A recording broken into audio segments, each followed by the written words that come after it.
Prologue. White. That was the first thought to flow through his mind upon opening his eyes. The idea wasn't completely unfounded. White wall, white ceiling, even the fluorescent bulbs were a blinding white. Despite his current state, it didn't take the boy long to wrap his mind around where he was, the Konoha Hospital. When you're the single most hated existence within 100 miles, not to mention a defenseless child, the hospital becomes practically a second home. What his foggy mind, Naruto could not figure out was how he got there, nor why. In a rush, it came flooding back to him. Rasengan, Chidori, even channeling that much of Kyuubi's chakra, Naruto maintained some control over both his actions and emotions. Enough, at least, that he recognized that he could never truly kill Sasuke, the teammate and friend he loved like a brother. All throughout his fight with Sasuke, he was pulling his punches. Every time their trump attacks met, he lowered the power he fed to the Rasengan so that the attacks merely cancelled. Their battle on the hospital rooftop proved the difference between the strength of the attacks. However, in that last charge, between Orochimaru's cursed seal, the Sharingan, and his own natural agility, Sasuke managed to prevent the attacks from colliding, apparently counting on his superior reach protecting him from Naruto's Rasengan. In fact, it was only Naruto's last-ditch movement that saved Sasuke from having his insides turned into liquid. The end result was merely a scratch on his forehead protector. Unfortunately for Naruto, Sasuke had no such qualms about completing his attack, driving his arm completely through the boy's chest. Before he could attempt to piece together what occurred between then and his arrival at his present location, a shout of, "He's awake! Get Shizune and inform the Hokage," interrupted his thoughts. Turning his head ever so slightly, he managed to see something that was certainly different from his previous trips to the hospital. There were people there, waiting for him to wake up. He managed to make out the faces of Hinata, Sakura, Gaara, and his siblings before the door to his room burst open and the Godem Hokage, Tsunade, and her apprentice, Shizune, were standing over him checking his vitals. Vitals look strong. "Naruto, how do you feel? Are you feeling any pain?" asked the concerned Hokage. He moved his mouth, but no words actually came out, his throat dry from prolonged disuse. In seconds, Shizune had a cold glass of water to his lips and he relished the cool water, soothing his throat and washing away the lingering copper taste of blood that persisted even after all this time. For that matter, how long had it been? Trying again, he managed to rasp out, "I feel fine, Ba-san, just tired." "How long was I out?" A vein appeared on Tsunade's forehead at the nickname, but Shizune calmly stepped between the two before the slug Sanin could kill her patient. "You've been out for nearly a week, Naruto-kun." A week? That actually terrified Naruto. The one benefit he'd found up until this point in his life of being the container for the most powerful of the Biju was that it provided him amazing recovery ability. He could normally bounce back from anything after only a few hours.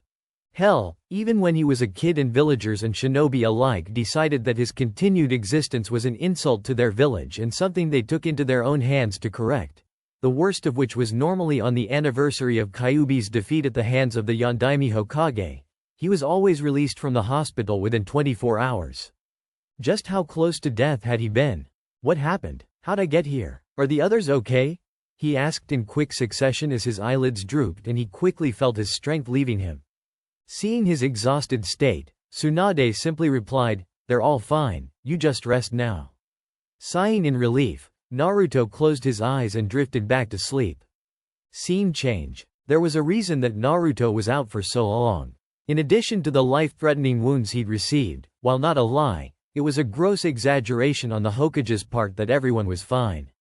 The others, as Naruto referred to them, was referring to the Konoha genin sent on the mission to retrieve Uchiha Sasuke and return him safely to Konoha. At face value, it sounded simple, but the mission ended up being anything but. Sasuke, it turned out, was being accompanied by the Sound 4, Orochimaru's elite guard.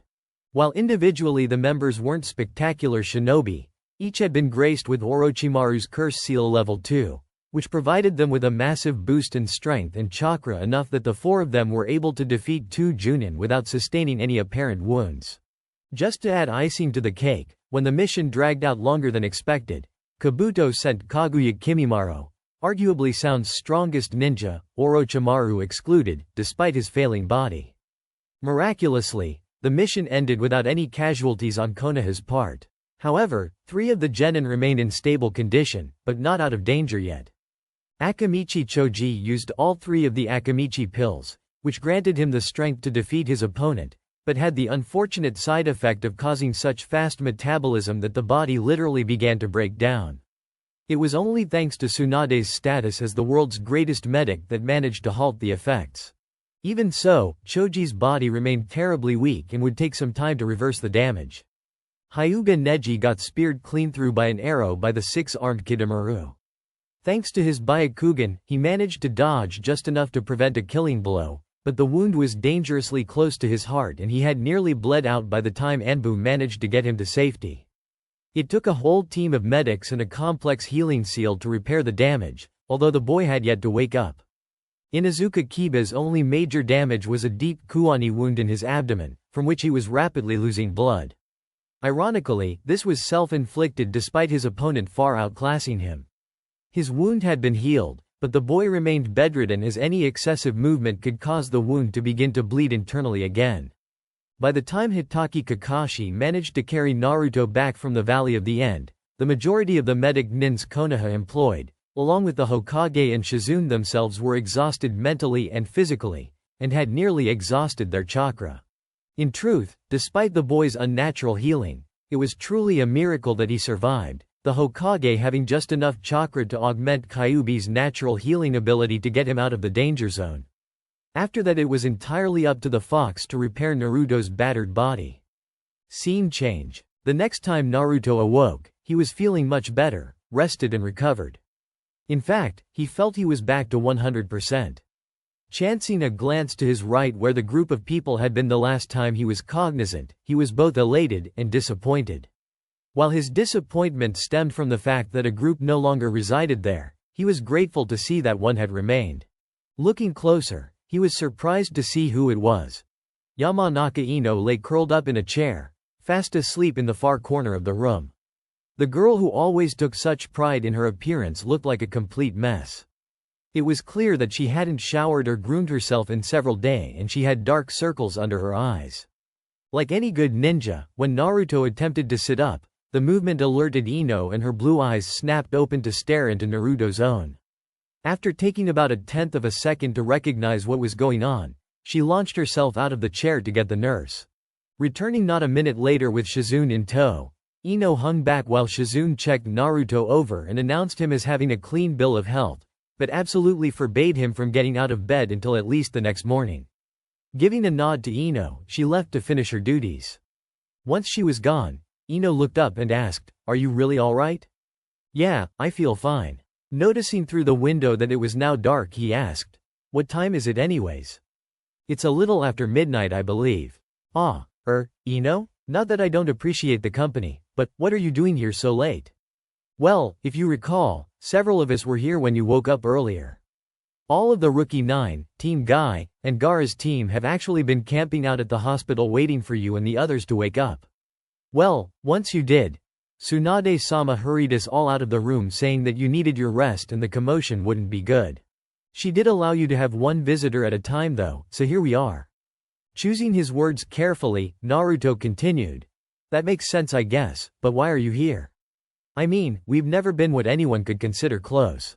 I guess I just would have expected Sakura-chan or Kakashi-sensei or someone."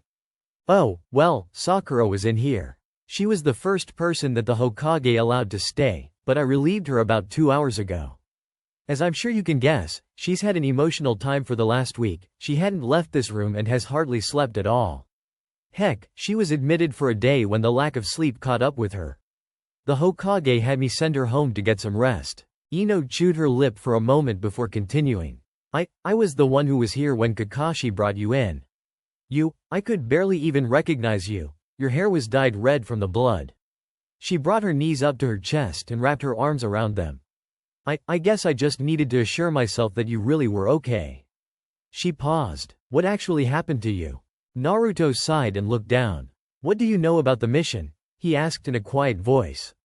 Over the next hour, Ino summarized everything she learned from Shikamaru, Kiba, Lee, the Sand siblings, Kakashi, the hospital staff, and even the random Anbu who brought in the injured.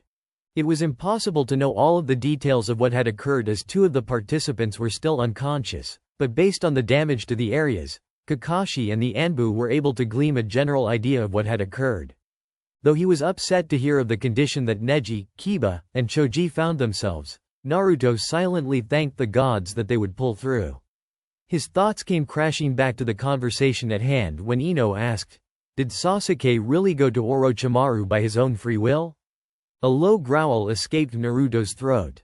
It was only Naruto's mind wrapping around the word, Sasuke, that kept Naruto from exploding at Ino. As one of the founding members of the Uchiha's fan club, Ino had never referred to the brooding Avenger without the kun suffix as long as he'd known her. Naruto was so shocked with this that it held his anger below the breaking point. It was truly amazing how betrayal can change a person's view on another. Through gritted teeth he replied, "Sasuke didn't just choose to desert Konoha. He was an active participant in his escape.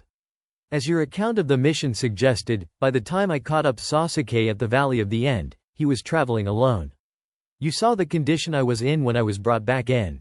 Use your mind to fill in the blanks. When I confronted him directly, he attacked me with lethal force, even going as far as to shove our teacher's prized assassination technique through my chest and leave me for dead." Even without raising his voice, his pain and anger were clear. Anger deflated, Naruto turned away from her, fully intending to ignore the blonde. Unnoticed by Naruto, his words cut through Ino like physical blows. As pitiful as she looked before, she shrank even further into herself with Naruto's pronouncement. A prolonged, uncomfortable silence ensued, only broken when Ino suddenly broke down and began to cry. Not being a heartless bastard, Naruto couldn't just ignore her in such a state. Turning back, he asked, "Hey, are you alright?" Shaking her head slightly, she murmured something so quietly that even straining to hear Naruto was unable to pick up. "I didn't catch that, what?" he asked gently. Not having practiced consoling girls, Naruto was completely at a loss as to what to do. "What am I supposed to do now? Sasuke was the whole reason that I became a shinobi. I thought it would give me a chance to get closer to him and get him to like me. But, just look at me. I'm nothing, even in comparison to the other rookie genin. I was not prepared for the Chunin exam, but reasoned with myself that if I was ever in trouble, he would come save me. Hell, I welcomed that notion. Had I been sent on the retrieval mission, I would have been killed in seconds." "Listen, Ino," Naruto spoke softly, "doing anything with your life for someone else and not for yourself is just asking to be miserable. Entering a profession as dangerous as being a shinobi is just suicidal if you're not serious about it. You really need to take a hard look at your life and decide if this is something you really want to do. If it is, get back out there and take it seriously. Apply yourself in your training, expand your skills, learn your strengths and embrace them, learn your weaknesses and minimize them. If this life isn't what you want, get out now before you pointlessly get yourself killed." Pondering what he had said, Ino nodded, surprised to hear something so profound from the normally hyperactive, goofy blonde. She had a lot of soul-searching in front of her, but Naruto's speech actually did make her feel better. "Hey Gaki." The voice surprised the two, neither had sensed anyone approaching. Fortunately, he was not an enemy, as Ino was in no shape to move at the moment. Turning towards the window and the source, they found a man leaning against the frame with his eyes closed and arms crossed. "Ero Sanin," Naruto called out with the first hint of his former enthusiasm. Ignoring the hated nickname, he opened his eyes and smiled, "Good to see you're doing alright." His face grew serious. "I just spoke with the Hokage. Our spies tell us that neither Akatsuki nor Orochimaru will be able to continue their plans for at least 3 years. I'm taking it upon myself to ensure that you're ready when their threat presents itself again. Get up and get your things, we have to leave immediately for an extended training mission." "The Hokage has agreed, you are now officially my apprentice." Nodding, Naruto pulled himself out of bed and headed to the bathroom to change out of his hospital gown. Turning to Ino, Jiraiya said, "You really should heed that advice, I couldn't have said it better myself. The life of a ninja is tough, you'll have to deal with death of all kinds, your enemies and your friends. If you're not prepared for it, you're just going to die young." Acknowledging his words, Ino nodded but remained silent.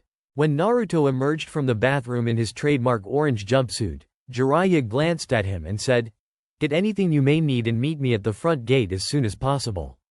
Seeing Naruto's nod, He disappeared in a puff of smoke. Stepping through the open window, Naruto addressed Ino one last time. Tell everyone goodbye for me. When I come back I'll be a lot stronger. And, good luck, with whatever you decide to do. With that, he pushed off and was gone. Chapter 1. Two figures stood on top of the Hokage monument looking over the village of Konoha. Ah, it's good to be home. It had been 3 years, 3 long, wonderful years since he'd last seen his home. Sure, when he last left he was hated by the vast majority of its inhabitants. But Konoha held something that would always bring him back, the people precious to him. Long golden hair obscured his angular face as he looked down upon the village. No longer the boy he was when he left, Naruto had shot up in height, thanks to Jiraiya forcing him to break his nothing but ramen diet, had lost his baby fat, and displayed toned muscles under his new attire. Early into the trip, Jiraiya had forced him to lose the Kill Me orange jumpsuit that Naruto had worn as long as he remembered. Dressed for practicality, Naruto now wore simple black shinobi pants, not too loose as to inhibit movement, a tight black shirt under a mostly black flak jacket with the kanji for Crimson Fox in red on the back. In order to honor the one vendor to sell him clothes when he was a child, the vest contained stripes of orange on the shoulders. To complete the ensemble were a pair of shinobi sandals and fingerless gloves with metal plates on the back. Smiling at his protege, Jiraiya told him, I know you want to go and find your friends and head to Ichiraku, but you had best go see Tsunade first. I put a lot of work into you. It'd be a shame if she killed you now for not seeing her immediately. With a laugh, Naruto merely waved him off. Of course Ero Sanin. Besides, Tsunade Basen is on the top of my list. Let's do this. With that, Naruto proceeded to jump off the monument and free fall to the ground. After 3 years with Naruto, this didn't give the old toad hermit a heart attack, instead he just chuckled and disappeared in a swirl of leaves. Moments from the ground, the wind began to swirl around Naruto, slowing his descent until he landed lightly on the ground. Surprised by the sudden appearance, the gate guards were instantly on guard staring at the newcomer with weapons raised. Don't bother, he'll crush you, came a voice from behind them. Spinning to face the new threat, brought Kamizuki Izumo and Hagane Katetsu face to face with none other than Jiraiya of the Sannin. Being that each of them had been promoted to Chunin in Jiraiya's absence, to be snuck up on like this meant the person really was a shinobi of Jiraiya's caliber. Jiraiya-sama, exclaimed Katetsu. It's been a long time. What brings you back to Konoha? Mission complete. Then, that's. Izumo trailed off. Uzumaki Naruto, says the blonde, lifting his head and revealing his startlingly blue eyes, large grin, and the trio of whisker marks on each cheek. Shocked into silence at the changes that had come to the blonde since they last saw him in the Chunin exams, the two guards could only stare back and forth between Naruto and the visage carved into the mountain behind him. Having grown up and grown out his hair, Naruto now looked far too much like the Yondaime Hokage to be ignored. We're off to meet with Tsunade, care to let us through? Jiraiya asked when the silence stretched on longer than he could stand. Of course sir, responded Izumo, immediately signaling for the gates to open and allow them entrance. The moment they were opened wide enough, Jiraiya added, don't bother informing the fifth that we're here, we're on our way to surprise her now. And with that, the two vanished in a swirl of leaves. Scene change. The slug Sannin quirked an eyebrow, trying to glean any information on the state of her opponent. Sure, she was well known throughout the continents as the legendary sucker, but even she had never been beaten so consistently by a single opponent. Her opponent simply sat there, unmoving, not divulging any secrets in how she could best them. With a resigned sigh, Tsunade gave in to the undeniable fact that she would never best her most hated opponent. Even so, as Hokage of the Leaf, she had no choice but to endure. Lifting a pen, she continued with her paperwork. Hey boss-san, came a voice right in her ear. The suddenness of the unexpected greeting caused the busty woman to jump so high that the paperwork went flying everywhere. Turning to face the intruder, she found herself face to face with her surrogate little brother. Unable to control the grin that sprung up on her face, she enveloped him in a hug. That was of course, before his greeting caught up with her and she promptly threw him through the door. What have I told you about calling me that? She yelled to his sprawled out body, that was until it puffed away into smoke. You were right Ero Sanin, it's much funnier when you're watching than when you're the one it's happening to. Turning around, Tsunade found Naruto lounging in her chair with his feet up on the desk and the perverted hermit standing next to him, still laughing at the scene that had just unfolded before them. Not a moment later, both had giant bruises on their heads courtesy of the fists that Tsunade had swatted each of them with moments before. "Geez Ba-san, lighten up, is that how you greet us after 3 years?" Deciding to ignore the hated nickname just this once, Tsunade once again embraced Naruto, pinching him this time to ensure it wasn't a cage bushin. Stepping back to really look at him, she couldn't help but smile at the man he had become. "You look just like your father. You're going to be beating the girls off with a stick." Jiraiya had told Naruto of his heritage during the last year of their training trip. He had actually not known for sure until Tsunade had found a confidential file of the late Hokage Sarutobi over a year after she took the job. Initially Naruto was beyond mad having found out that such an important aspect of his life was kept from him, but was eventually calmed by Jiraiya's explanation of how his father had ordered it kept from him until he was able to protect himself, for he had acquired many enemies during his relatively short life. It was this revelation that sparked Naruto into intentionally growing out his hair as a tribute to his deceased family. Blushing, Naruto put his hand behind his head. "Thanks Ba-san, that means a lot." With a light smile, Tsunade dismissed him with, "Thank you for coming to see me. It's great to see you again, but I can get Jiraiya here to give his report on your training. You go on ahead and find your friends and get something to eat. Your apartment is still yours. Go get settled back in and come see me tomorrow morning at 8 a.m. sharp." With a smile Naruto gave her another hug before jumping out the window and free falling to the earth below.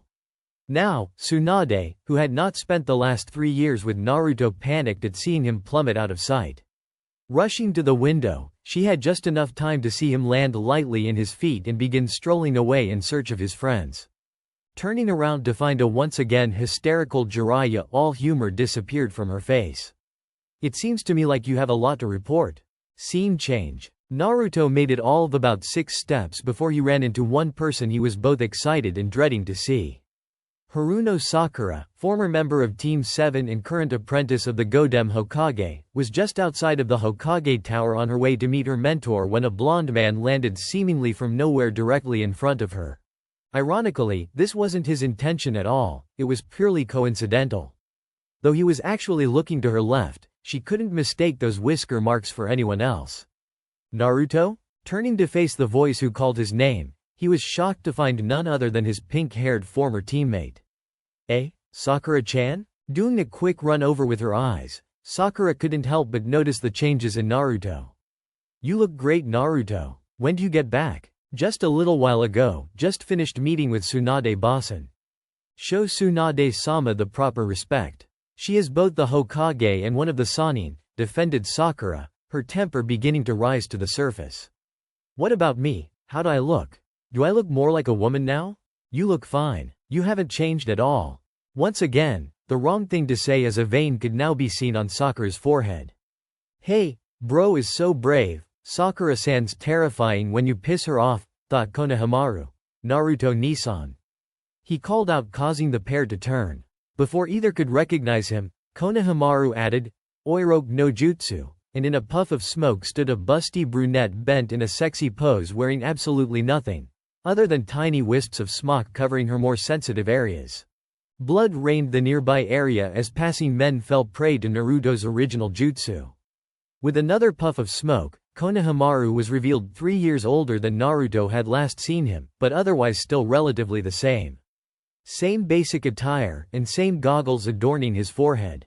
"How was that? A real drool of a jutsu, wasn't it?" he exclaimed excitedly. He. Naruto began with a smile. Then, his face became serious. "Konohamaru, I'm sorry, but I'm not a kid anymore. We're both ninjas now, you shouldn't use that jutsu anymore." "So, Naruto hasn't just matured in appearance, this makes me feel a little sad. You truly have become something Naruto. I'm sure you've come back with a lot of great jutsu too, right?" thought Sakura, shocked by Naruto's apparent maturity. Suddenly, a burning passion appeared in Naruto's face. "Such a jutsu is now mediocre Konohamaru. Behold, the new perverted ninjutsu I've been developing. Here we go," he shouted for all to hear. "Ah, a new ninjutsu you say, a new perv," At this point Sakura's brain caught up to her words. Perverted ninjutsu? You idiot, she yelled as she decked him across the face. Now remember, Sakura has been training under Tsunade for the better part of 3 years, meaning she has learned the slug Sanin's freakish strength. Unlike all the love taps Naruto received from Sakura when they were still Team 7, this time Naruto made a small crater in the ground from the force of the blow. Not feeling any remorse, or even giving the blonde a chance to recover, Sakura picked him up by his jacket and continued. I was wrong. You haven't changed one bit. I haven't seen you in 3 years and within 2 minutes you just strayed into that. Idiot, she screamed at him. What about that wonderful feeling of respect I had for you just now? As if I could feel sad that I wasn't grown up like you.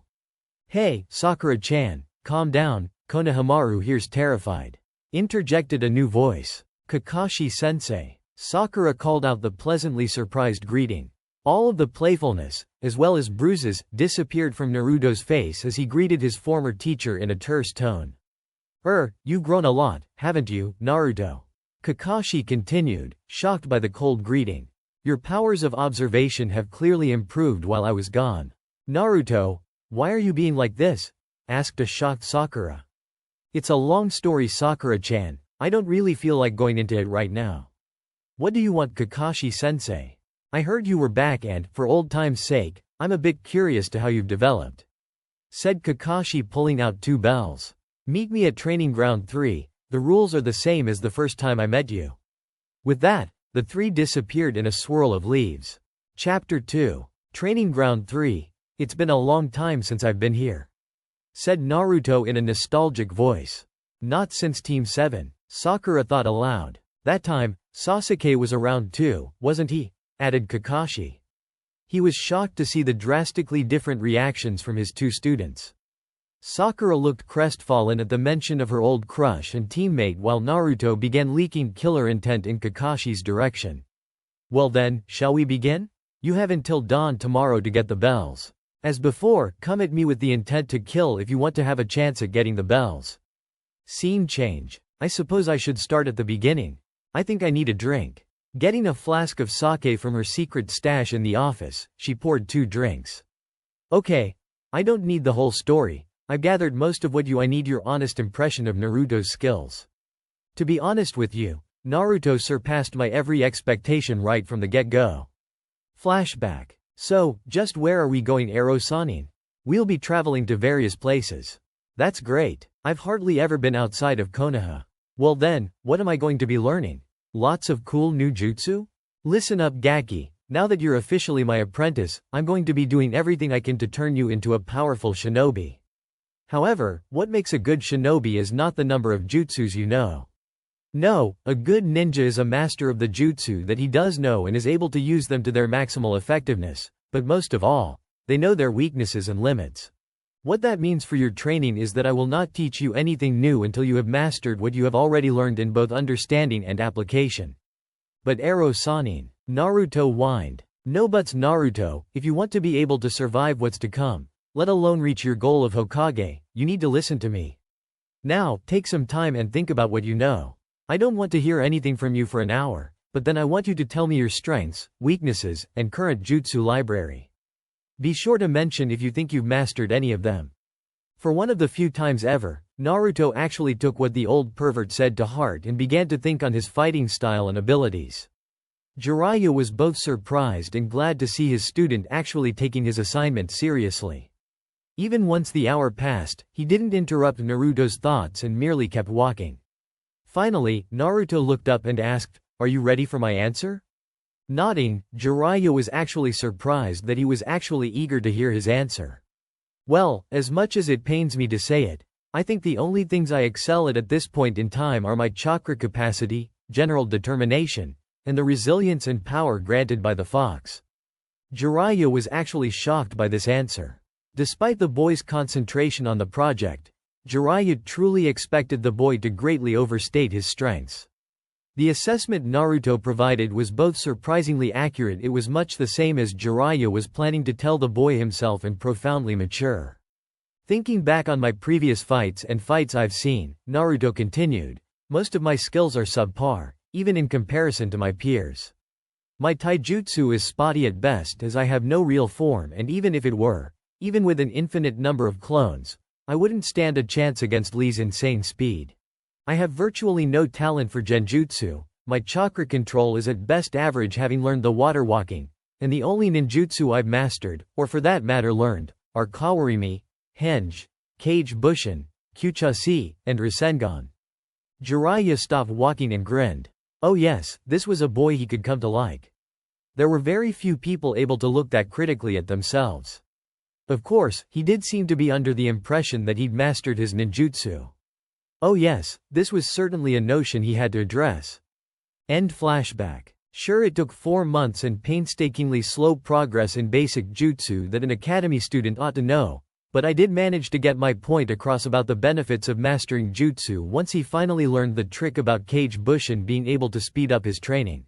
As it turns out, thanks to the Kyuubi, Naruto can handle a virtual infinite amount of mental strain from the clone's dispelling. How the hell did you learn that? Interjected Tsunade in alarm. Yeah, about that. Moving on, evaded Jiraiya, pouring another drink. Scene change. Without any additional warning, Naruto flashed through hand seals at a blinding pace. Kaden. Gukakyu no Jutsu, he called. Not to be outdone, Kakashi immediately recognized the jutsu and proved why he was a Chunin by finished his own jutsu less than a half a second behind. Kaden. Gukakyu no Jutsu. As the two jutsu obscured the vision of both shinobi and battled for dominance, Naruto smirked and thought, Futon. Oxygenate no Jutsu.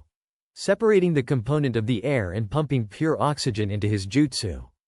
His side of the fireball increased inside threefold and immediately overtook Kakashi's, incinerating the field where he was standing. Without waiting to see the result or turning to look for Kakashi's whereabouts, Naruto immediately brought his hands together and softly said, Ninpo, Kirigakure no Jutsu. A dense fog immediately encompassed most of the field, leaving Sakura attempting to see through the wall of fog in front of her. Before she could even move, lightning crackled through the fog, amplified by water particles. An anguished scream could be heard from within before a gust of wind blew the fog away. In the middle of the field stood Naruto, who hadn't even moved from where he began, and not 10 feet away lay a smoldering Kakashi. With a frown on his face, Naruto watched as the Kakashi cracked and disintegrated. Chuchi Bushin, he thought to himself. Sakura looked around, left, right, behind, above. If he's not anywhere, then below. Rearing back her fist, Sakura struck the ground and, unlike most, the ground crumbled beneath her hand and exploded outwards, revealing a cowering Kakashi. What is that insane strength? The fifth didn't just teach you medical ninjutsu, I see, thought Kakashi. Hey, found you. Lesson 1. Ninjutsu, complete. Sakura boasted. Sakura-chan, do me a favor, stay out of this. I have a score to settle with Kakashi-sensei. Without waiting to even hear her response, he immediately charged Kakashi's position. Scene change. Once Jiraiya regained consciousness, he continued. Okay, I deserved that. We got lucky in that instance. After that, the boy sucked up ninjutsu like a sponge. Sure, he may not have the jutsu library that Sarutobi, Kakashi, and myself have, but he knows plenty and is very crafty with those that he knows. Besides, his ninjutsu isn't the strongest aspect of his abilities, that's his taijutsu. Scene change. Kakashi had seen a lot of things in his time as a Chunin, but even he was unprepared for the taijutsu Naruto brought. Midway to his position, Naruto simply disappeared. Well, at least he would have had Kakashi been a lesser Chunin without his years of experience. Jumping backwards, Kakashi dodged the kick Naruto aimed at him. Following through, Naruto performed a back kick with his other leg and called out, Rankyaku. An arc of pure chakra erupted from his leg, shooting out towards Kakashi's position. Ducking low, Kakashi allowed the beam sail over his head and obliterated the tree behind him. Tossing shuriken at Naruto, Kakashi was prepared to rush ahead when this time, Naruto really did disappear with a quiet, Soru. Before he could blink, Naruto appeared next to him and placed his hand gently on Kakashi's stomach. Impact. He whispered in Kakashi's ear. With the sound of an explosion, Kakashi sailed backwards several feet, coughed up blood, and collapsed to his knees. What was that? He asked, pulling himself back to his feet.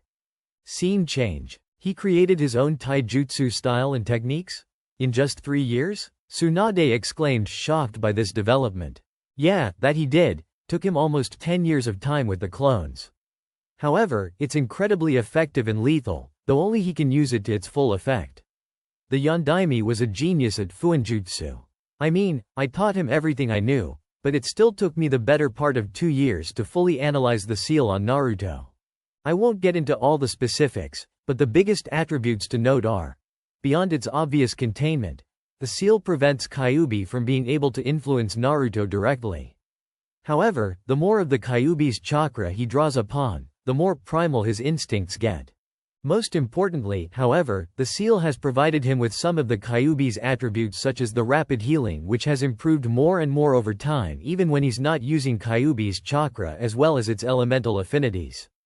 As it turns out, the Kyuubi had affinity to both wind and lightning. Naruto's own natural affinity is wind, and the two augmented each other, giving him an unprecedented control over wind, which he manipulates into his taijutsu to devastating effect. Quote, taking a moment to process that information, Tsunade asked the question she really wanted to know. At this point in time, how strong is Naruto? Scene change. Kakashi was in pain. The gentle hit that Naruto had dealt him was like nothing he had ever felt. It wasn't the crushing power of Gai's Guken, nor was it chakra-based attack at his internal organs like the Hyuga's Juken. However, the damage it did reminded him of the Juken, but with the force of one of Gai's strikes. Those were 3 of the attacks from my personal taijutsu style, Rokushiki. Responded Naruto coolly. Go ahead and uncover your trump card. I simply won't allow you to view any techniques you can copy. Kakashi chuckled. He had sorely underestimated his opponent. Granting his student's wish, he raised his headband to reveal his Sharingan eye. Very well, Naruto, let's see just how far you've come, said Kakashi, casting Magen Narukumi no Jutsu when he caught Naruto's eye. In an explosion of red, Naruto effortlessly threw off the jutsu and achieved the impossible. He disappeared from even Kakashi's Sharingan. Scene change. That's hard to say. Without Kyuubi's chakra, I would estimate him to be at probably Tokubetsu Junin. With it, I've never seen him go all out, but he's likely stronger than me. Hokage-sama, shouted a Chunin running into the room. There's an emergency. Hitaki Kakashi is currently in battle against an unknown opponent at Training Ground 3. Several people are converging on the location now, but I felt it best to notify you first. Jiraiya was immediately on his feet. That's not good, we have to stop this fight now. If Kakashi's fighting Naruto as I expect, you're about to be out one of your top shinobi, or at the very least, your medical services are going to be required. With that, he went to the window and jumped out onto a nearby rooftop and ran in the. At this point, Kakashi was scared. Naruto was like a maelstrom of hands and feet. Even when his Sharingan was able to predict a strike, his body just couldn't keep up with the unbelievable speed his opponent was showing. Each hit that Naruto landed felt just like the first, an explosion of internal damage. Honestly, he didn't know how much longer his body would be able to stand up against such an onslaught. Using a Kawarimi to buy himself a moment reprieve, Kakashi was immediately met by a Rankyaku sent to his new location. Avoiding with yet another Kawarimi, Kakashi was surprised when this time, Naruto didn't pursue him. Looking to the blonde, he found Jiraiya and Tsunade standing between him and the young man. It looks like our playtime is over, Kakashi-sensei. Naruto practically spat the honorific while indicating the Sannin and approaching chakra signatures of several Konoha shinobi. Thanks, Sakura-chan, I needed that. He smiled, tossing her a bell that Kakashi hadn't even realized he'd been relieved of. With a nod to Jiraiya, Naruto disappeared in a swirl of leaves. Chapter 3. While the Hokage tended to the multitude of injuries, both external and internal, Kakashi had received, Sakura gave a recounting what she had witnessed to the small gathering of shinobi who had appeared at the site. What possessed you to organize such a test? Neither Naruto nor Sakura are under your authority, asked Tsunade in full Hokage mode. I hadn't seen either of my students in the better part of 3 years. I was just excited to see them and was interested to see how much they had progressed in that time. Honestly though, I never expected such improvement, especially from Naruto. That was a very stupid thing to have done, Kakashi, stated Jiraiya simply. Naruto harbors some deep-seated animosity towards you for your past mistakes, and you just offered him an open invitation to come at you with the intent to kill. You're just lucky he didn't take you up on it. My mistakes? What mistakes? What could I have possibly done to have gained such unrestrained hatred from Naruto? Jiraiya couldn't help but bark out a laugh at that. You honestly are going to tell me that you have no idea why Naruto may have disdain for you? Well, Kakashi, I'm not going to be the one to tell you. You'll have to figure it out on your own and talk to Naruto about it. However, don't expect either of us to step in when that confrontation begins. Confused and speculative whispers began to break out amongst the gathered shinobi, not all of whom were complete strangers to Naruto.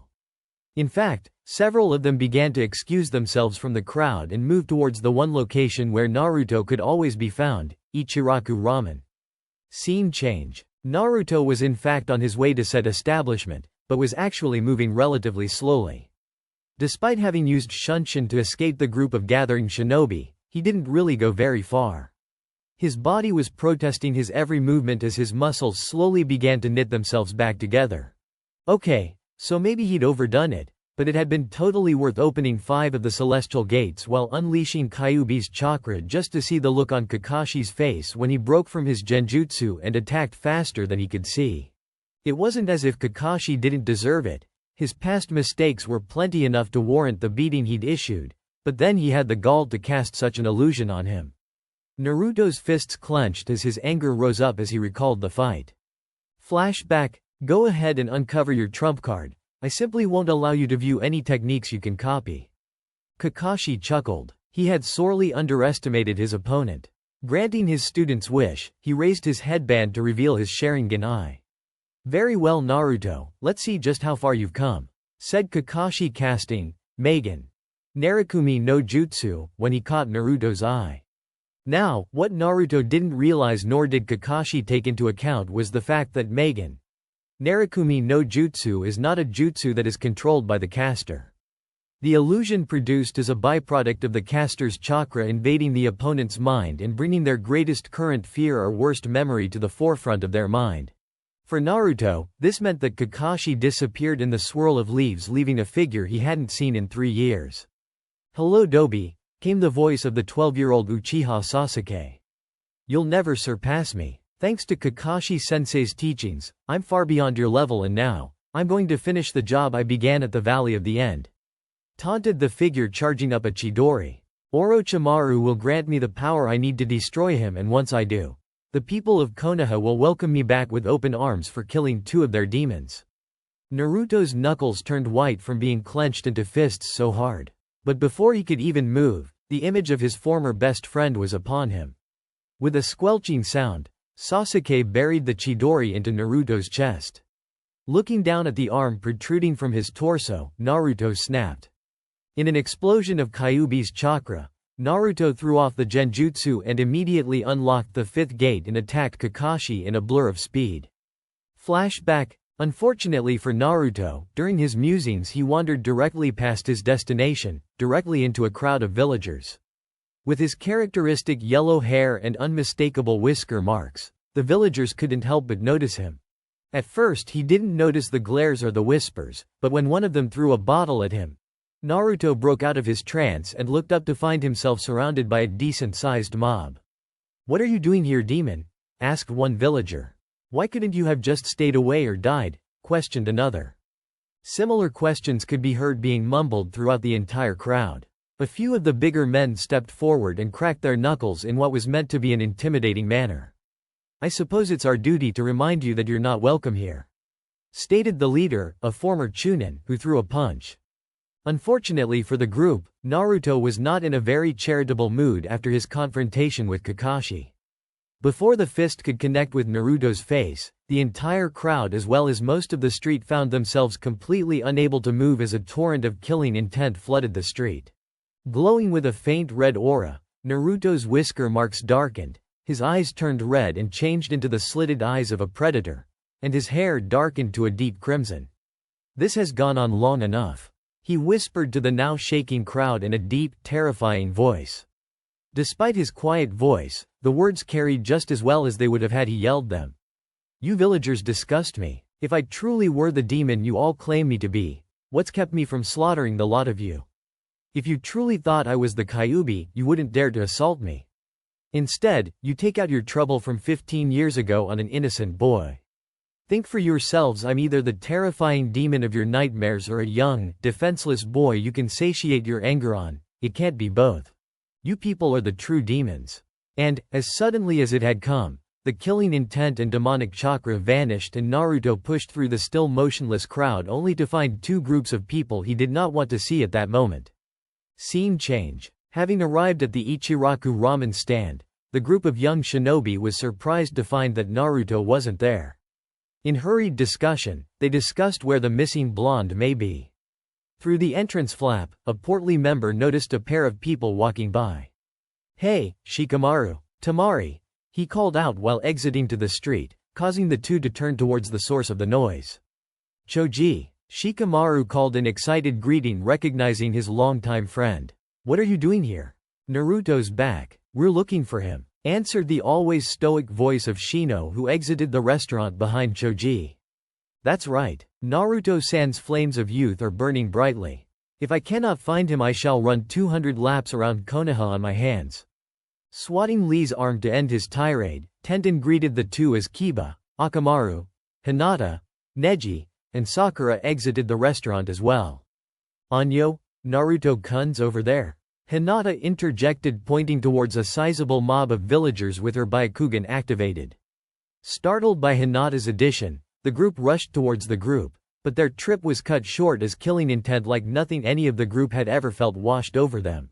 Unable to even move, they could only stand there and listen to Naruto's speech until the killing intent dissipated and they were able to move again.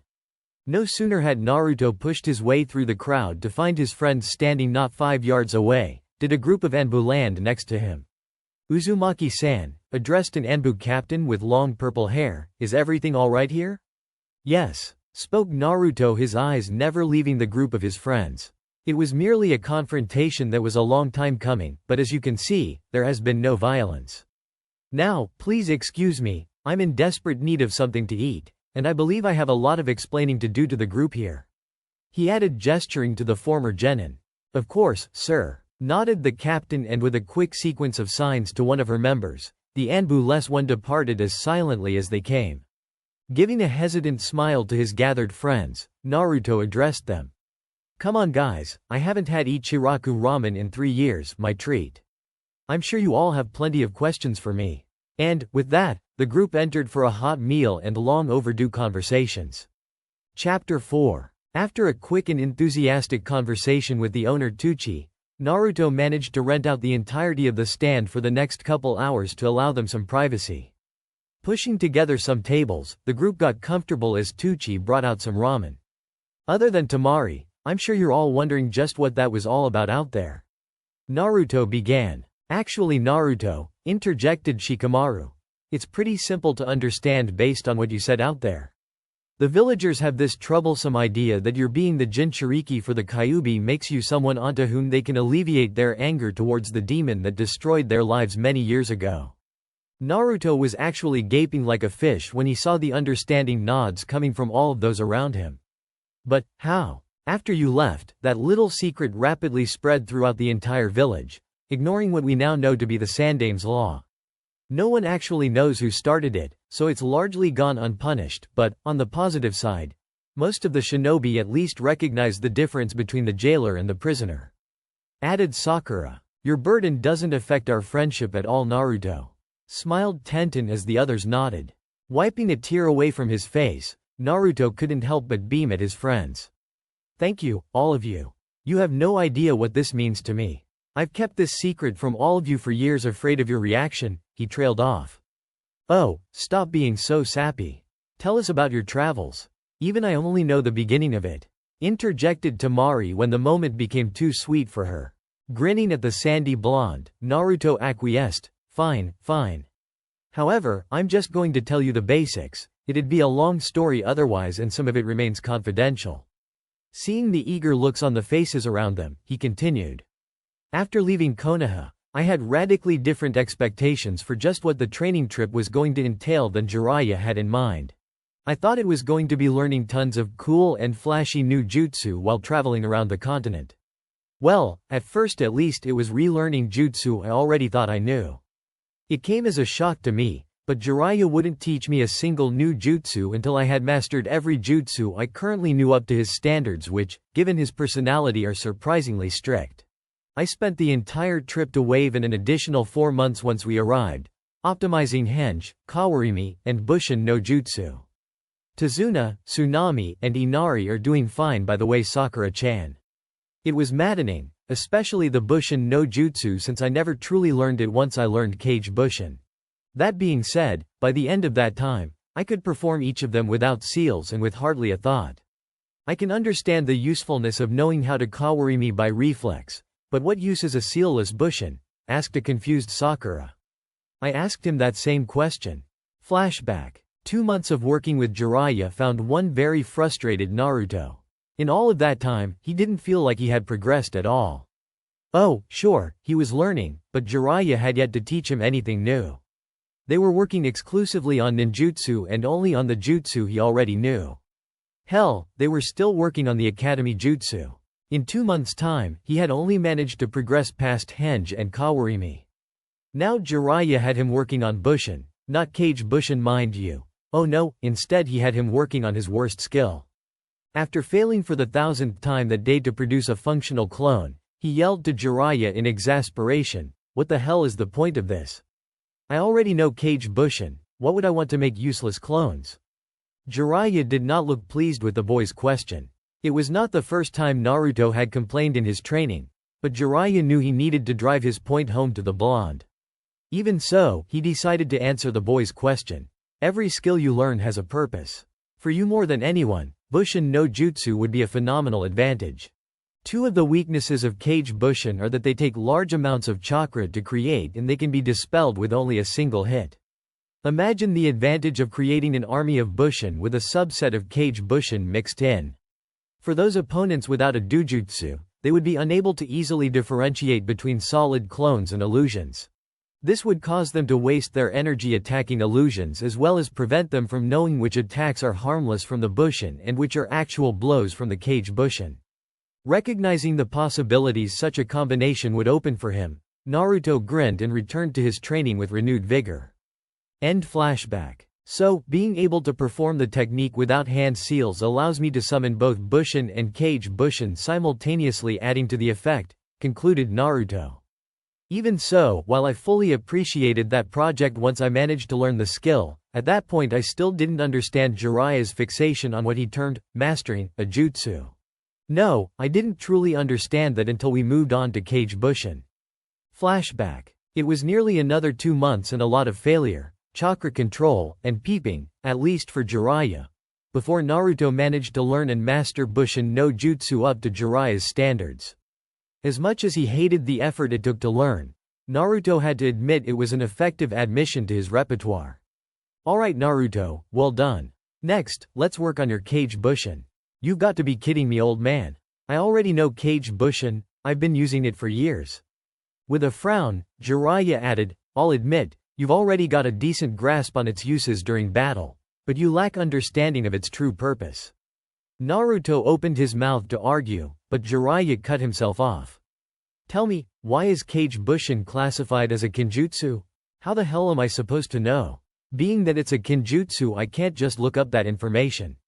The only time I've ever heard of it was when I borrowed the Forbidden Scroll. It's not like I can just do that again. Naruto, make a Kage Bushin and have it follow my clone, said Jiraiya sternly, creating a clone which walked towards the bridge. With a quick Kage Bushin no Jutsu, Naruto followed suit. A few minutes later Naruto yelled out, "What the hell, Ero-sanin? If you're going to get caught peeping, don't bring me with you to take the fall." "What do you mean, Naruto? I've been standing right here the whole time," said the Jiraiya who was standing a few yards away. "I know that. I meant your clone." Naruto was rendered speechless as the implications of Jiraiya's lesson became clear. After about 5 minutes of gaping like a fish at the old toad hermit, Naruto shouted, "What the hell? Why didn't you just tell me that to begin with? I wasted months learning those other jutsu when I could have sped up the progress. This is why I said you needed to master your jutsu." This was to make you understand that I actually know what I'm talking about. While yes, you could have accomplished a lot more had I just told you this, maybe now you'll take what I say seriously. Additionally, the reason Kage Bushin is a kinjutsu isn't because of its learning potential, but if one isn't careful, the chakra needed to use it or mental strain from releasing too many clones at month can kill you. Start packing, we leave tomorrow at dawn, we're going to need more room for your training now. End flashback. As much as I hated the old pervert at the time, he was right, and once I forgave him and accepted that, my training really went much more smoothly. We packed up the next day and actually went to Suna. Once there, life settled into a basic routine. Up at dawn. Walk out into the desert. Create a lot of clones. Send some to train in whatever jutsu Jiraiya assigned or taught me that day. Send others to study strategy, bingo books, jutsu, fighting styles, etc. Others to work on my taijutsu. Some to practice chakra control, etc. In the meantime, I spent my time improving on the one thing that my clones couldn't change, my physical strength, stamina, and speed. After finishing my morning workout, I took a break for lunch to hang out with Temari, Kankuro, and Gaara whenever they were around. Beyond having a reprieve from my physical activity, it gave me a chance to recover the necessary chakra to summon another large number of clones in the afternoon. Afternoons were basically the same as the mornings. And evenings mainly consisted of saving Jiraiya from whatever mess his peeping got him into. After 6 months, in Suna we packed up and moved on. After that we spent the next 6 months in my mother's home village. Wait, you found out who your mother is? Interrupted Shikamaru. He of course had his own suspicions of who the blonde's parents were, but the chance to confirm them was far too irresistible to pass up. Yeah, I actually found out who both of my parents were in fact. However, I'm sorry Shikamaru, but that's going to have to remain my secret as it's completely confidential, as is where my mother was from. Shikamaru quirked an eyebrow at this, as it fit directly into his best assumptions, but stayed his tongue and turned his attention back to the story at hand. My daily routine stayed relatively similar while there, other than I spent my free time exploring or helping out around the town. After 6 months there, as I said, Jiraiya and I left and began to just wander the continent. At this point, I had improved drastically from when I had left, and the biggest thing I lacked was actual experience, so while we journeyed, Jiraiya and I acted as mercenaries taking on whatever missions we could find. Beyond that we were meeting up with a variety of his contacts and of course, visiting every hot spring on the continent. Eventually we finished up out there and headed back home so that I can finally make Chunin. Seeing the grins on the faces of those around him, Naruto asked, "What?" Kiba's grin broadened as he responded, "Oh, nothing, it's just funny that all of us now outrank you." Shocked by the information, he looked for confirmation on the faces of each of the others. "So, you've all made Chunin?" Seeing their nods, he quirked an eyebrow as both Temari and Neji raised their hands. "Junin," Temari added with a peace sign and mocking smile. "So is Kankuro. Oh, and Gaara's the Godem Cage." Looking around in disbelief, Naruto asked, "So, I'm the only one who's still a genin?" "No, there's still another of the original Rookie 9 who's still a genin," answered Shikamaru. "But that's just because she's been busy with other duties," added a voice from behind Naruto. "I wondered when you were going to show yourself. I'm glad to see you listened to my advice." Turning, Naruto smiled at the Anbu, Ino. Chapter 5. "So, Ino, you're still a genin EY?" asked Naruto with a grin. "Yeah, I told Hokage-sama that I didn't want to take the exams again until you were back since I knew that you'd be in need of a teammate, or two. In the meantime, I began to apprentice my current Anbu captain Azuki Yugo. Once my skills improved enough, I joined the Anbu in her team since I couldn't advance without taking the Chunin exams. Enough about me though, you'll get that story once we're assigned to a team. Why don't you tell us what the deal was in your fight with Kakashi?" Looking down, the smile disappeared from Naruto's face.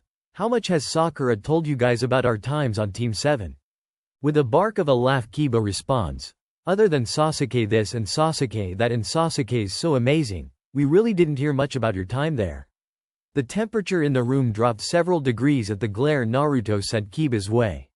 "Well, back when we joined Kakashi's team, that's basically how I feel he approached our training as well. Back then, I was so desperate for people's approval, I thought that Kakashi was the best thing since sliced bread. The mission to recover Sasuke changed my outlook on everything. Sakura-chan, other than the tree climbing exercise, can you name a single thing that Kakashi-sensei ever taught us? Taking her silent contemplation as a no, he continued, neither can I, and yet, even before the Chunin exams, Sasuke was improving steadily.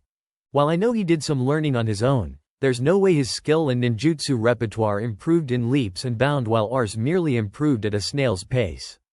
Then, after the preliminaries, I rushed up to Kakashi-sensei immediately to ask him to train me for the exam. I was facing Hyuga Neji the prodigy after all. Naruto said with a wink towards the stoic Hyuga. Considering that Sasuke was unconscious in the hospital, I was pretty sure I was the first to ask, and yet he decided to completely blow me off in order to train Sasuke. Granted, he did attempt to set me up with another teacher, but, no offense to Ebisu, he's not in the same league as Kakashi. Even Kakashi's training of Sasuke I could have forgiven, especially considering it led to my meeting and subsequent training with Jiraiya. However, the rescue-retrieval mission changed all that. It was bad enough that I was forced to fight my best friend and prodigy of the strongest clan in all the Leaf Sari Neji, Hinata-chan, but I had to do that with him throwing around Lee's taijutsu, Chunin and above-level ninjutsu, Orochimaru's cursed seal, and of course, our teacher's prized personal assassination technique, which he ran me through with, twice. If it wasn't for the fox, I would certainly have died. Even with its strength and healing, I nearly did, all thanks to Kakashi-sensei. Not really having anything to say to this, the group sat in silence, contemplating Naruto's story. For many of them, this was the first time they had heard anything about Naruto's fight with Sasuke. Finally, Hinata broke the silence, asking about something only she had witnessed thanks to her Byakugan. Naruto, what was that with the villagers earlier? I mean, I know the chakra and killing intent were from the Kyuubi, but what about your hair and your whisker marks? Back when I fought Sasuke in the Valley of the End, in order to keep up with his insane speed and ability, not to mention the boost of power granted to him by the cursed seal, I called on a large amount of Kyuubi's chakra, what I now know to be the maximal amount I was able to then. At the time, I simply let it engulf me and it took the form of a fox around me. While it had some useful properties, it was exceedingly wasteful and difficult to control. During my travels, one of the things I worked on was control over the Kyuubi's chakra, allowing me to summon more of it without succumbing to the side effects of its primal nature. What you saw was the end result. I'm limited in the amount I can summon, and it does a number on my body, not unlike opening the gates, but I can maintain control of myself. Enough about me. Temari, what are you doing in Konoha? Looking back and forth between her and Shikamaru, who were sitting next to each other, he got a sly look. Are the two of you on a date? You're joking. Why would I go out with such a, as you know, there's a Chunin exam coming up here in Konoha soon. I'm just going back and forth between the sand and leaf for meetings. Responded Temari. And it's troublesome, but I've become an examiner, so I was told to go and see off the messengers from sand. From there on, the meal proceeded with companionable conversation as the friends caught up with each other after 3 years apart. Scene change. Originally, I was going to have Kakashi take over again as Naruto's Junin sensei from now through the exams, but with Naruto's animosity, not to mention Kakashi's injuries, I need someone else. Will you take Kakashi's place? Asked Tsunade to an unnamed Anbu. To take Kakashi-senpai's place? That is indeed an honor. This is not an Anbu mission. You will have to perform this without your mask and I'll be providing you with a codename. For the duration of the mission, your codename shall be Yamato. I understand. The newly named Yamato affirmed, bowing his head. One of the reasons I'm selecting you is, as you know, Naruto is a Jinchuriki and your unique talents may come in handy if he turns out to be too much. While his training with Jiraiya taught him much greater control of Kyuubi's chakra than before he left, he can still be influenced by its primal nature if he channels too much. Don't forget, he did put Kakashi in the hospital using only an amount he could control. Getting a nod from Yamato, she continued, now, we just need to decide on a third member to complete the team. That won't be necessary. A third teammate has already been selected. Interjected a voice from behind her. Turning around, she found the speaker to be none other than Danzo, the old warhawk who many years before competed with Sarutobi for the title of Sandaime Hokage. Beside Danzo stood the Hokage's advisors, Homura and Kaharu, lending credibility to his statement. Danzo, if you're here then that means, they must be one of your, nay, from the root division of Anbu. Scene change. Over the next several hours, the friends began to trickle out until only Naruto remained, eating his 20-second bowl of ramen and conversing lively with Tuchi and his daughter Ayame. After once again thanking the pair, Naruto paid the bill with a generous tip and left to head home. Stepping out of the tent, he entered the deserted street, only immediately dived to the side to avoid the charge of what appeared to be tiger made entirely from ink. Rolling to his feet, he immediately shot a Rankyaku at the beast, which disintegrated into ink upon impact. Now facing another charging tiger, he called wind chakra to his hand and with a call of Shigen, he extended 2 fingers and struck the creature right between the eyes, causing it to also lose form and once again dissolve ink. Having dealt with the problem at hand, Naruto began searching for the source of the attack, but could only see an empty street. Suddenly a figure landed next to him, causing him to tense up until he recognized the presence. "He's on the rooftop 1 block over at the end of the street," said the figure before immediately running in the aforementioned direction. Trusting his sudden partner's word, Naruto also ran towards the still unknown assailant, pulling up even with the running Anbu. Reaching the base of the building, a swarm of tigers launched at them from the roof. "Naruto, jump back, then get him, I'll handle these," said his assistant, pulling out 2 kodachi. Jumping backwards, he was shocked when with a cry of Nito Ryu, Tatsumaki, and a quick spin, a dragon-like tornado erupted from her and obliterated the approaching ink beasts. Not having time to admire her handiwork, Naruto jumped to the roof and, pulling out a kunai, attempted to strike the assailant, who blocked with what appeared to be a paint brush. "Who are you?" Naruto asked the stranger as he was wearing a leaf headband.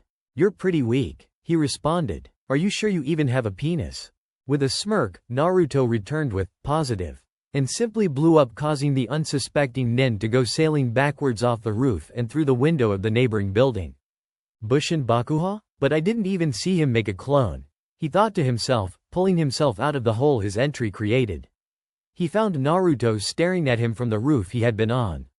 "I'm only going to ask this one more time, who are you?"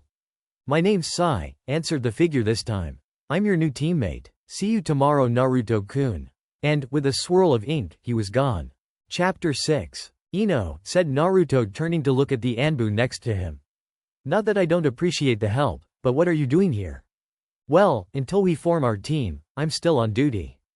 After your little stunt with the villagers earlier, Yugo Taiko gave me instructions to keep an eye on you the rest of the day and to intervene should another altercation occur."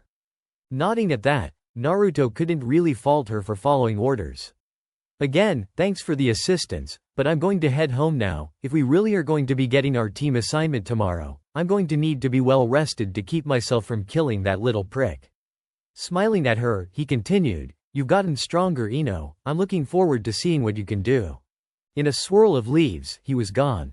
Smiling at the spot Naruto occupied just a moment before, she too headed home. It ought to be an interesting couple weeks between then and the Chunin exam. Scene change. Bright and early, too early in his opinion. The next morning, Naruto trekked to the Hokage's office for the meeting Tsunade set up the previous day. Having met up with both Ino and the mysterious figure Sai the previous day, Naruto had a good idea about what this meeting was going to be about. Sure enough, Tsunade informed him of his new team assignment, being sure to stress that Kakashi would not be his Junin instructor, something which he was surprised and grateful for. "Naruto," Tsunade stopped him as he was leaving the office, "should Kakashi approach you, at least take the time to talk to him before attacking him. No matter your personal feelings, you are both shinobi of the leaf and therefore comrades." Nodding to the older blonde, Naruto left the office only to run directly into Sakura. "Ah, Naruto," she exclaimed, glad to see him. "Off to meet your team?" "Yeah," he nodded enthusiastically. "What are you doing here, Sakura-chan?" "I'm the Hokage's apprentice. I'm here for my daily lesson." "Oh, of course. That would explain that freakish strength you showed in the bell test yesterday." Smiling, Sakura nodded. Giving him a quick glance over, she asked, "Well, I'm sure you need to be going, but do you want to take me out to dinner tonight? You know, for old time's sake?" She backpedaled quickly with a light blush. Naruto was shocked. "Like, a date?" Seeing her nod, Naruto couldn't help but grin. "Really? You mean it?" Seeing yet another nod, his smile grew wider. "I'd love to, Sakura-chan. However, I'm really not sure what my new sensei's got planned for us. Once I know, how about I send a cage bushin to let you know? If I can make it, let's plan to meet up at Ichiraku at 6, otherwise, rain check. A tick mark appeared on Sakura's face at the complete lack of respect he was showing her mentor, but restrained herself and simply answered. Sounds good, but should we ever go out again, I expect something other than ramen. Plans made, the two parted ways with identical smiles.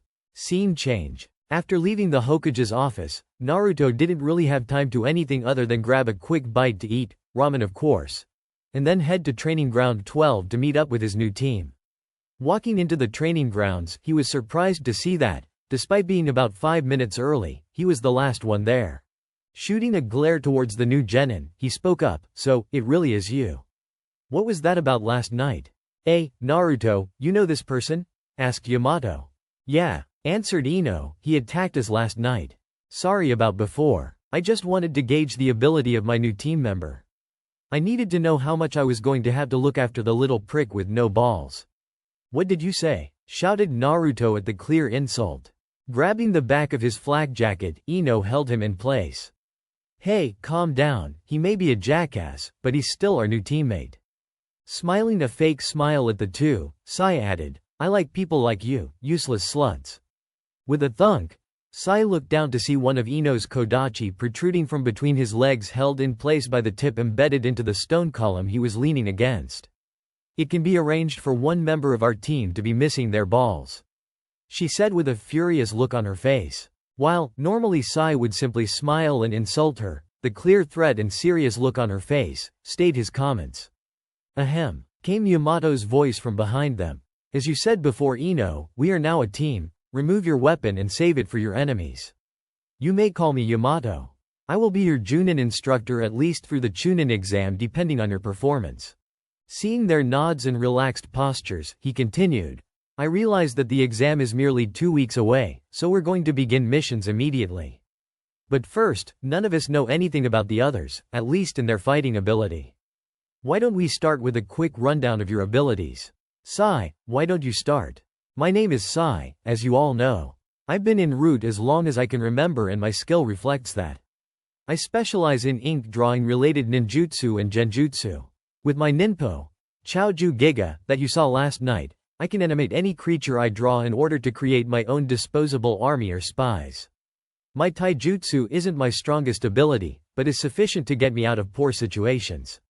Nodding at the explanation, Yamato pointed to Ino to go next. My name is Yamanaka Ino.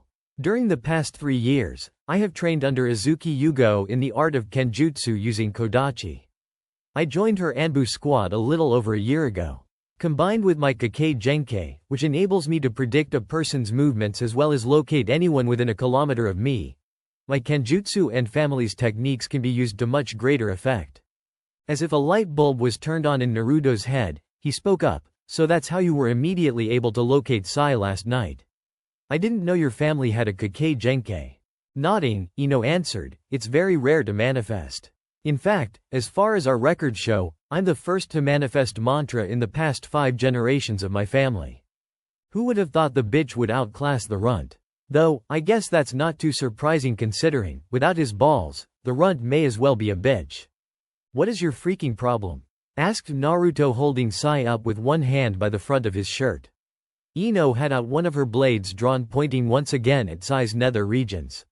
I'm sorry, Sai stated with a warm smile. I did not mean to offend. This is my first, normal, interaction with other kids my age. Feeling slightly sorry for him, the two let him off the hook and removed the threats to his person. Smiling in what appeared to be thanks, Sai deadpanned, you really believed that apology? We're all as good as dead. Intervening before he had to find a new student, Yamato silenced Sai with terrifying look that none of them has seen before. Yamato-sensei, we need to find another person. I'll never consider someone like him a team member. I'm glad you think of me that way, said Sai, surprising everyone. I wouldn't want to be likened to the weak shit for brains Orochimaru clone who only cared about power and betrayed Konoha by running off to its biggest enemy. Staring hard at Sai, Naruto could detect no deceit in his words. With a smile, he added, you and I may just manage to get along after all. Turning back to Yamato, he continued, as you all know I'm Uzumaki Naruto, Jinchuriki for the Kyuubi no Kitsune. The last 3 years I spent training under. Oh, you really are gay? Interjected Sai. Ignoring the play on the double meaning of his own words, Naruto simply continued, or performing missions with Jiraiya of the Sannin. In that time I mastered or created many jutsu of every element, invented my own taijutsu style focusing around my wind elemental affinity, learned to control Kyuubi's chakra, and learned to open the celestial gates. Thanks to Kyuubi's influence, I can open 5 gates without any lasting effect, though that still takes a few minutes to heal. Impossible, stared Sai in shock. No one could learn so much in only 3 years, let alone invent an entire taijutsu style. Between my own chakra reserves, Kyuubi's chakra and healing capabilities, and Kage Bunshin, I was able to accomplish a lot more than the average person. Interesting, thought Yamato. I feel bad for the poor saps in this exam. Very well, I think I've got a general idea on each of your abilities, enough that I can know what to expect from you. We have little time before now and the exam to truly form you 3 into a team, so we begin our first mission immediately. The Fire Lord would like to be present for the entirety of this year's exam. It is us, along with your former Anbu team, he nodded to Ino, who will be meeting us there, who are responsible for accompanying him here and ensuring his safety. This is an A-ranked mission due to the importance of the client and is set to take from now until the day before the exam, so pack accordingly and meet me at the front gate in 2 hours, don't be late. With that, Yamato vanished in a swirl of leaves. After nodding to their 2 teammates, the other 3 went their own ways. Chapter 7. The Fire Daimyo was currently visiting a town on the northern border of Fire Country, somewhat east of Konoha on the road one would typically take in order to reach Kumogakure. This was, by normal shinobi pace, about a 2-day trip, but by caravan took approximately 10 days to traverse. With the Chunin exams just 2 weeks away, there was little time to spare on this mission. Arriving at the gate, Naruto found he was the last one there. Giving a simple wave towards Sakura, he leveled a glare in Sai's direction. Please stop staring at me, Sai said simply. It's really unnerving when gay people stare at you like you're a piece of meat. What the hell? Why the hell are you even here? Every damn thing you say just pisses people off. Naruto yelled at him. Hey, came a voice from behind the group. You guys need to knock it off and learn to work together. That is the purpose of this mission after all. Teamwork and cooperation are the most important things in a team. Being that you were on Kakashi-senpai's team, I would have thought you would know that Naruto. It's because he's not a team member. All he has done since the moment I met him is attack me and insult myself and Ino. I'll never consider someone like him, a member of my team. Well, I'm glad you think of me that way, said Sai with a smile. The last person you really considered a team member was Uchiha Sasuke, and I wouldn't want to be likened to that shit-for-brains Orochimaru clone who only cared about power and ran off, betraying Konoha for its most notorious missing nin. Ino drew in a sharp breath, expecting an explosion from Naruto. She was, however, surprised when instead Naruto gave a slight smile in Sai's direction. You know Sai, he said, you and I just may be able to get along after all. With that, he nodded to Yamato, and the team of 4 proceeded out the gates. Scene change. Unfortunately, the tentative camaraderie didn't last. Sai's sharp tongue and insulting comments slowly wore on the group. Regardless, Yamato led them at a breakneck pace. He was pleasantly surprised when, several hours later, none of them had yet to complain. Despite what their files said, he had expected at least one of them to lack the stamina to maintain the pace which he set. Slowing to a stop near a small village, Yamato addressed the group. That's enough for today. We actually made it further than I expected. Come, let us spend the night at the nearby town here. They have excellent hot springs, and nothing breeds companionship like being naked together. A twitch appeared on Ino's forehead. Pervert, she shouted, drawing her kodachi. Backpedaled Yamato quickly. The baths are not unisex, I wasn't implying such indecency. Appeased by Yamato's apologetic tone as well as clarification, Ino was actually looking forward to relaxing in the warm water, not to mention away from Sai. Speaking of Sai, are you sure that's a good idea? I think queer bait over here may enjoy the views too much. Before Naruto could open his mouth to retort, Yamato cut him off. That's enough. You guys may not know me all that well, but while I prefer to be nice and friendly, I have no idea ruling by fear either, he said.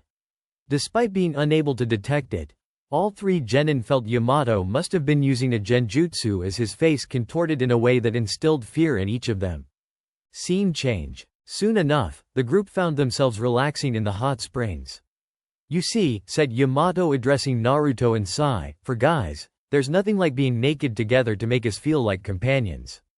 Turning towards them, he unleashed his terrifying face, don't you agree?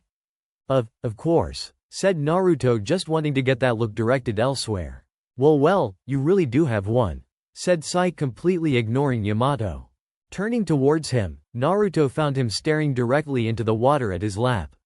Don't go, Lu. Naruto began to scream at the boy before he noticed Sai's shocked, gaping expression. He also couldn't help but notice the other boy subconsciously crossing his legs. Anger forgotten, Naruto burst out laughing. Scene change. The next morning, the group left the small village and set out again. Despite having been brought closer by their time at the hot springs, the group dynamics hadn't really changed. Sai still continually insulted everyone, Naruto and Ino continually threatened with bodily harm, and Yamato would intervene, allowing Sai to remain a man. After the third occurrence that morning, Yamato had enough. Even the threat of his terrifying face wasn't enough to prevent the squabbles. Okay, that's it. Despite your individual skills, you are still a team, and need to be able to work together for this mission, the exam, and as a shinobi. Before we go any further, we're going to do a team building exercise. Here's what we're going to do. Your goal is to defeat me, but each of you will be limited in what you can do. Naruto, you may only use genjutsu and weapons.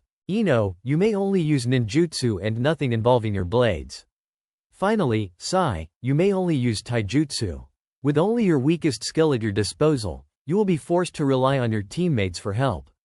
Now, let's begin. With that said, Yamato shunned away, letting his students find him when they were ready. After a moment, Ino broke the silence. As much as I hate to say it, this is a good exercise. With my Kakei Genkei, it won't be a problem to find him. He's about 100 yards that way, she said, indicating with her finger. Guys, I don't know any genjutsu, I have absolutely no talent for them, added Naruto. Great, so your skill in genjutsu is only less pathetic than your skill in the bedroom. You're going to be a big help. Glaring at the other boy, Naruto turned his attention to Ino when she spoke up. You can use any weapons you have though, so you can still help. We're all well-trained shinobi, why don't we just play this by ear? Sai, you engage Yamato-sensei in taijutsu and Naruto, and I will assist you when we can. Against a shinobi of Yamato's class, simply fighting him blind with this much of a disadvantage will get us nowhere. Taking charge, Naruto instructed, the two of you try force him into this clearing. I'll have a surprise waiting for him here. Once it's set up, I'll assist you. Nodding at the idea, Ino and Sai left the clearing to engage their target. Smiling at the clear display of teamwork, despite Sai's off-color statement, the Moku Bunshin Yamato left fused with a nearby tree, returned to the Anbu captain and shared the kid's plan with him. Let's see if those two have the skills necessary to pull it off. No sooner had he thought that he was forced to dodge a sword thrust from Sai, who dropped down in front of him. Pulling out a kunai, Yamato engaged Sai in a light taijutsu, kenjutsu match. After only a few seconds, the difference in the two was clear and Yamato was proven to be the superior, kicking Sai away from him without the boy landing a strike. Sensing Ino behind him, Yamato jumped away, hoping to avoid whatever jutsu she was planning. Unfortunately for him, her mantra predicted his movement, allowing her to catch him in mid-jump. Kaiten, Heiken, she called out, thrusting her fist forward. A column of fire launched at the still airborne Yamato. Unable to dodge, Yamato flashed through hand seals of his own, calling out, Mokutan. Moku Shoheki no Jutsu. A half-dome of wood erupted from the ground, shielding him from Ino's flame attack. Eyes wide, Ino could only stare at the barrier that blocked her attack. Mokutan? But how? I thought only the Shoudai Hokage could use such a technique. Sai, recovering from Yamato's blow, resumed his assault, preventing Yamato from taking advantage of Ino's lapse in concentration. Unlike Ino, Danzo had informed him before the mission of Yamato's talent, so seeing it was not a surprise. Still unable to compete with Yamato in taijutsu, Sai found himself quickly on the defensive until another, kaiden, Heiken, from Ino forced Yamato to kawarimi rather than press his assault. Charging at Ino while forming hand seals, he closed the distance between them and with a call of Mokuton, Shishiru no Jutsu. 4 walls of wood sprung up around Ino, trapping her within. Turning to defend against a charging Sai, Yamato was surprised to hear, Mutu Ryu, Tatsumaki. From behind him, the walls of his wooden prison were ripped from the earth and sent careening through the air, releasing Ino from within. Yamato himself was not completely spared the jutsu's wrath and he was sent tumbling head over heels. Rolling to his feet, he blocked another sword strike from Sai. The two battled for dominance for a moment before Yamato released the force he was putting into holding the stalemate, allowing the sword strike to continue and merely changed its direction. Sai, not expecting such a maneuver, lost his footing. Before Yamato was able to press his advantage, ninja wire wrapped around him and a call of kaiden, Ryuka. From Ino, the wire was set ablaze as fire so dense it appeared almost liquid rushed towards the bound Yamato. When the blaze died down, only a smoking log in the vague shape of a person remained. Having recognized that the wire that had previously bound him came not from Ino, but a still concealed Naruto, Yamato took the chance to hide himself rather than attacking as he had in the past. Using her mantra, Ino immediately uncovered Yamato's location and used another, kaiden, Heiken, to alert her teammates and steer Yamato on their desired course. Jumping to his right to avoid the flames, Yamato immediately discovered his mistake as a wire snapped and the air was immediately full of kunai. Once again using calling out, Mokuton, Moku Shoheki no Jutsu. The familiar half-dome appeared blocking the approaching kunai. While shielded from the kunai storm, the barrier he erected also served to block his escape when Ino appeared next to him. Before he could push an attack, she called out, Mutu Ryu, Tatsumaki, as she spun herself in place. As before, a gale of wind spun around her. This time, with no buffer, it slammed into him like a ton of bricks, tossing him around like a rag doll until he landed in the midst of the original clearing. Regaining his bearings, Yamato flipped in midair to get his feet below him. However, the moment he landed, wire-toting explosive notes sprung up from the ground and wrapped him up, preventing him from moving or making seals. Relieved to see that the explosive notes were the kind which had to be activated by the user, and these weren't smoking, he looked up to see the tip of Sai's katana. With a grin, he said, I concede. Scene change. The rest of the trip passed uneventfully and the team reached the home of the daimyo of Fire Country without any incident. Unfortunately for all of them, despite their team-building exercise, the team dynamics didn't change at all. It seemed that unless in the midst of battle, Sai refused to remain civil with his teammates. Staying overnight, the team woke early the next morning and, after confirming that the caravan was prepared to leave, awaited the arrival of Azuki Yugo and the rest of her Anbu team. When the scheduled meeting time came and went with no sign of the Anbu, Ino reached out with her mantra searching for the missing team. They're about half a kilometer away, but they're not moving in this direction. In fact, they're not moving at all. Turning to the head of the daimyo's personal guards, Yamato said, My team and I will investigate. Once we return, we will set off towards Konoha. With a nod to his team, they set out following Ino's lead. Less than a minute later, they arrived at the location Ino indicated. The scene before them was not one any of them were prepared for. Lying sprawled across the field were the broken bodies of Ino's former team. The fact that Ino was able to locate them with her mantra told the group that they were still alive, but each of the 5 had serious injuries, broken bones, burns, and still bleeding wounds. Scanning with her mantra confirmed that there were no figures nearby. Who could have done such a thing? Asked a shocked Ino as they worked to treat the injuries as best they could with their limited medical knowledge and small supply of bandages and creams all shinobi carried. Yugo stirred at the sound of Ino's voice and in a whispered voice choked out, Uchiha, Sasuke. Chapter 8. While the majority of people in the Anbu program were Chunin rank or ability, all Anbu captains were Junin. Yugo's team specifically was comprised of 2 Junin, herself included, and 3 Chunin, each of whom was scheduled to take the Junin exams that year. To find all of them beaten to within an inch of their lives within Fire Country by a single shinobi was both shocking as well as disconcerting. For Ino, the situation was even more terrifying as she had first-hand experience of strength of the leaf shinobi involved. Yugo, in particular, was an incredibly strong kunoichi acclaimed almost as highly as Yamato and Kakashi.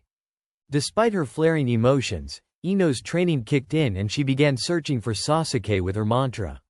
"He's not within my range," she notified her team. Realizing that attempting to pursue him was pointless, Naruto, whose anger was palpable after hearing the Yugo's words, relaxed slightly, concentrating more on his work than preparing to battle. After finishing patching the last member of the team to the best of his ability, Naruto noticed Ino's tense and distraught demeanor. Placing a hand comfortingly on her shoulder, he said, "It'll be okay, Ino. They're all going to make it through this."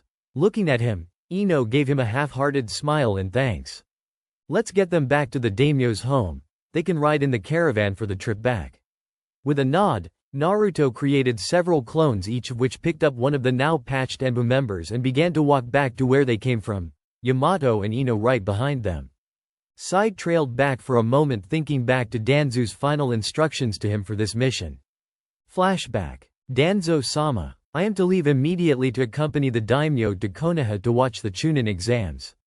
Smiling at his subordinate, Danzo replied, "I know, I was the one to ensure you were sent on this mission. I had been planning this for some time now. This mission will put you close to the border of Fire Country. I have recently managed to make contact with Orochimaru. He is expecting some documents from me. On this mission, you are to deliver this to him." Danzo told him, holding out a stuffed manila envelope which Sai took. "How am I to make contact with him?" "You won't be making direct contact, not with that girl's Kekai Genkai around. Orochimaru said that he would leave you a clear message and to simply leave it where indicated. It's time that the root of Konoha takes hold." End flashback. Checking that his team was not paying attention, Sai removed the folder from a secret pocket of his uniform and dropped it to the ground. Turning to follow his team, out of the corner of his eye, he saw a snake emerge from the soil, pick up the folder in its mouth and disappear into the forest. Smiling at completing his task, he quickly caught up to the others. Scene change. After returning to the home of the daimyo and getting the Anbu medical attention from his medic Nins, the caravan set out for Konoha, noticeably tenser than before the discovery of the injured Anbu team. It wasn't until 2 days later that the members of Yugo's team awoke cognizant enough to tell them what occurred. Running into Sasuke was no accident. Yugo began. "He knew we were coming. Hell, he was waiting for us." Flashback. Coming to a halt in surprise, the Anbu team stared in shock at the figure blocking their path. It was Uchiha Sasuke, prodigy of his generation, possessor of the Sharingan, and traitor to Konoha. He was standing with his hands in his pockets, not even looking at the Anbu team, though it was clear that he knew they were there.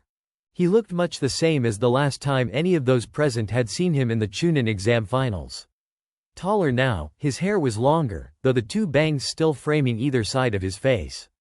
The most notable difference was the outfit he now wore. Loose white shirt tucked into dark pants held up by the purple rope that Orochimaru is so famous for, with a katana attached diagonally behind him. "It's about time you got here," he stated simply. "Uchiha Sasuke." Yugo addressed him. "For crimes against Konoha you must come with us." "I'm not going anywhere. I'm here for one thing, to test myself," came the emotionless response as he unsheathed his katana, black marks of the cursed seal spreading across his face. Drawing her own katana, Yugo signaled her team to attack. As Yugo jumped forward to engage Sasuke directly, the rest of her team broke off to their assigned roles for such a fight. As she approached, she slipped into a stance with the sword held parallel to the ground, tip resting on the thumb of her left hand pointed towards her opponent. As the distance closed to about half of what it started, she called out, "Gatotsu," thrusting the blade forward in what appeared to be a stabbing motion. A bullet of chakra launched itself from the tip of her sword, rushing at Sasuke at rapid speeds. Twisting to avoid the attack, Sasuke heard, "Kaden Gukakyu no Jutsu," and found himself in the path of a large fireball. This was one of the standard attack patterns for Yugo's team and, as always, they were performing it flawlessly.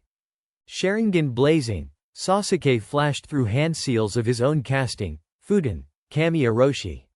A vortex of wind traveled from Sasuke directly at the approaching fireball. Unable to go upwind, the fireball changed direction, increasing in size thanks to the fanning of the flame by the wind. Dodging as quickly as possible, the caster of the flame jutsu was unable to fully avoid his own amplified jutsu, and he received some painful burns for his failure. Not giving Sasuke to go on the offensive, all three female members approached Sasuke the moment the fireball was no longer attacking him. Coming in high, Yugo went for a cross slash, attempting to cleave Sasuke from his shoulder to his waist, while each of the others went for their own strike with kunai. Blocking the katana strike, Sasuke called out, "Sene ta jashu." A dozen snakes emerged from his other sleeve, coiling around the arms of the other two attacking women, halting their attacks and holding them in place. He followed up with Chidori Nagashi, as lightning surged from his entire body, striking all three Anbu members in range, electrocuting and burning them, leaving them temporarily paralyzed at his feet. Before he could press his advantage, a muffled Doden Shinju Zanshu no Jutsu was heard below him, and he jumped backwards as a hand came shooting out of the ground beneath him, seeking his leg. The moment his feet touched the ground, he ducked and spun to his right to avoid a hail of kunai and shuriken from the final member of the team. Catching his eye, Sasuke cast a genjutsu on him, making him believe that he had been stabbed through by Sasuke's blade. As the nin dropped to his knees and screamed in perceived pain, Sasuke turned his attention to the final standing Anbu, who had just attacked him from below and flashed through several hand seals and with a Fuden Daitopa. All five Anbu were sent tumbling by a massive concussion of wind, crashing heavily back down to earth, breaking bones. Turning to leave, Sasuke was surprised to hear movement behind him. He turned back to see Yugo pull herself back to her feet. Picking up her discarded blade and drawing a second, she rushed him in a flurry of strikes.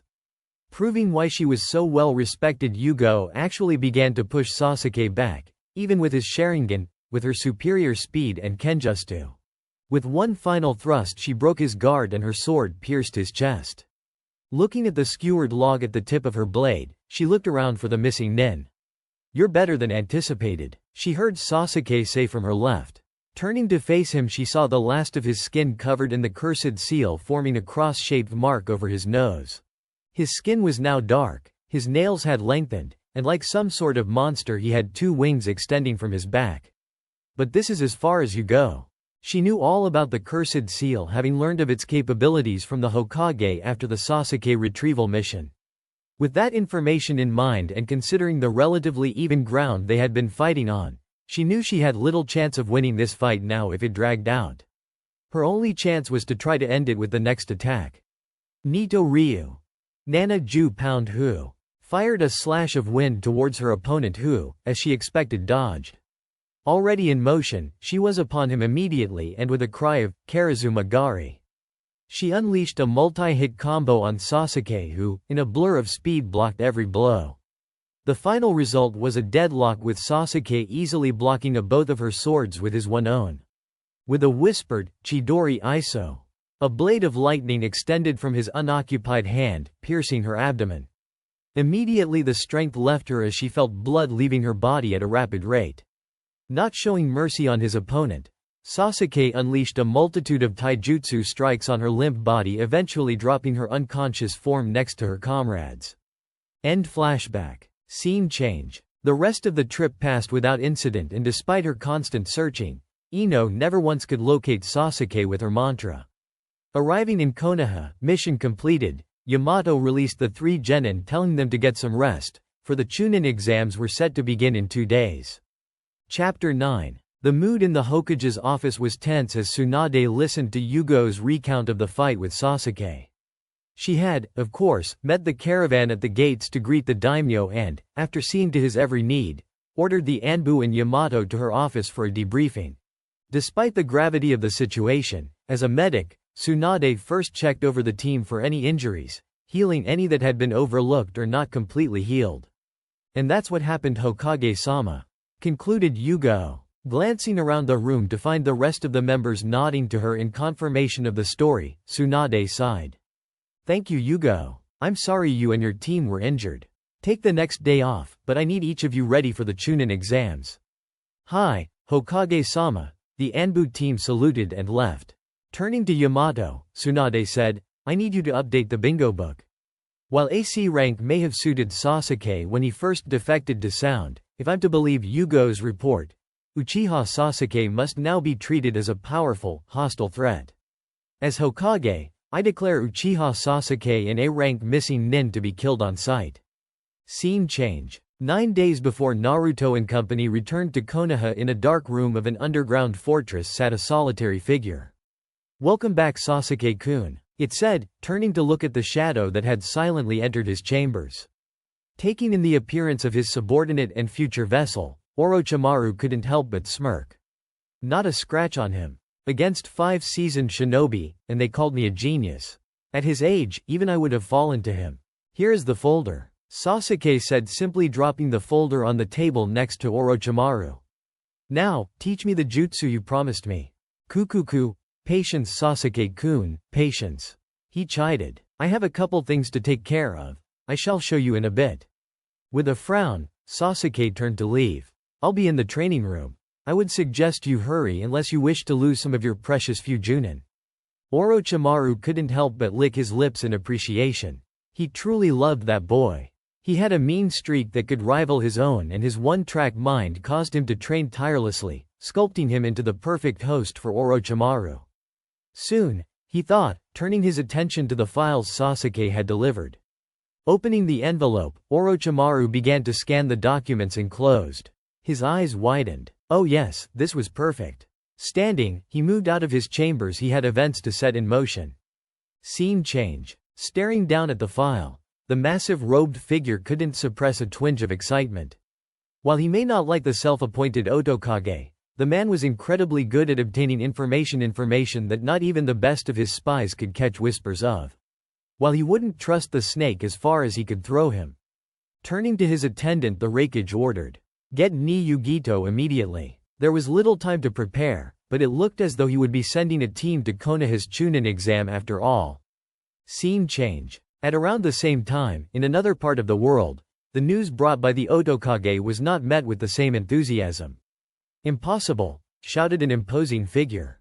Rushing into the office at his superior's shouts, the attendant found the normally unflappable Tsuchikage seething in anger. His desk lay in ruins.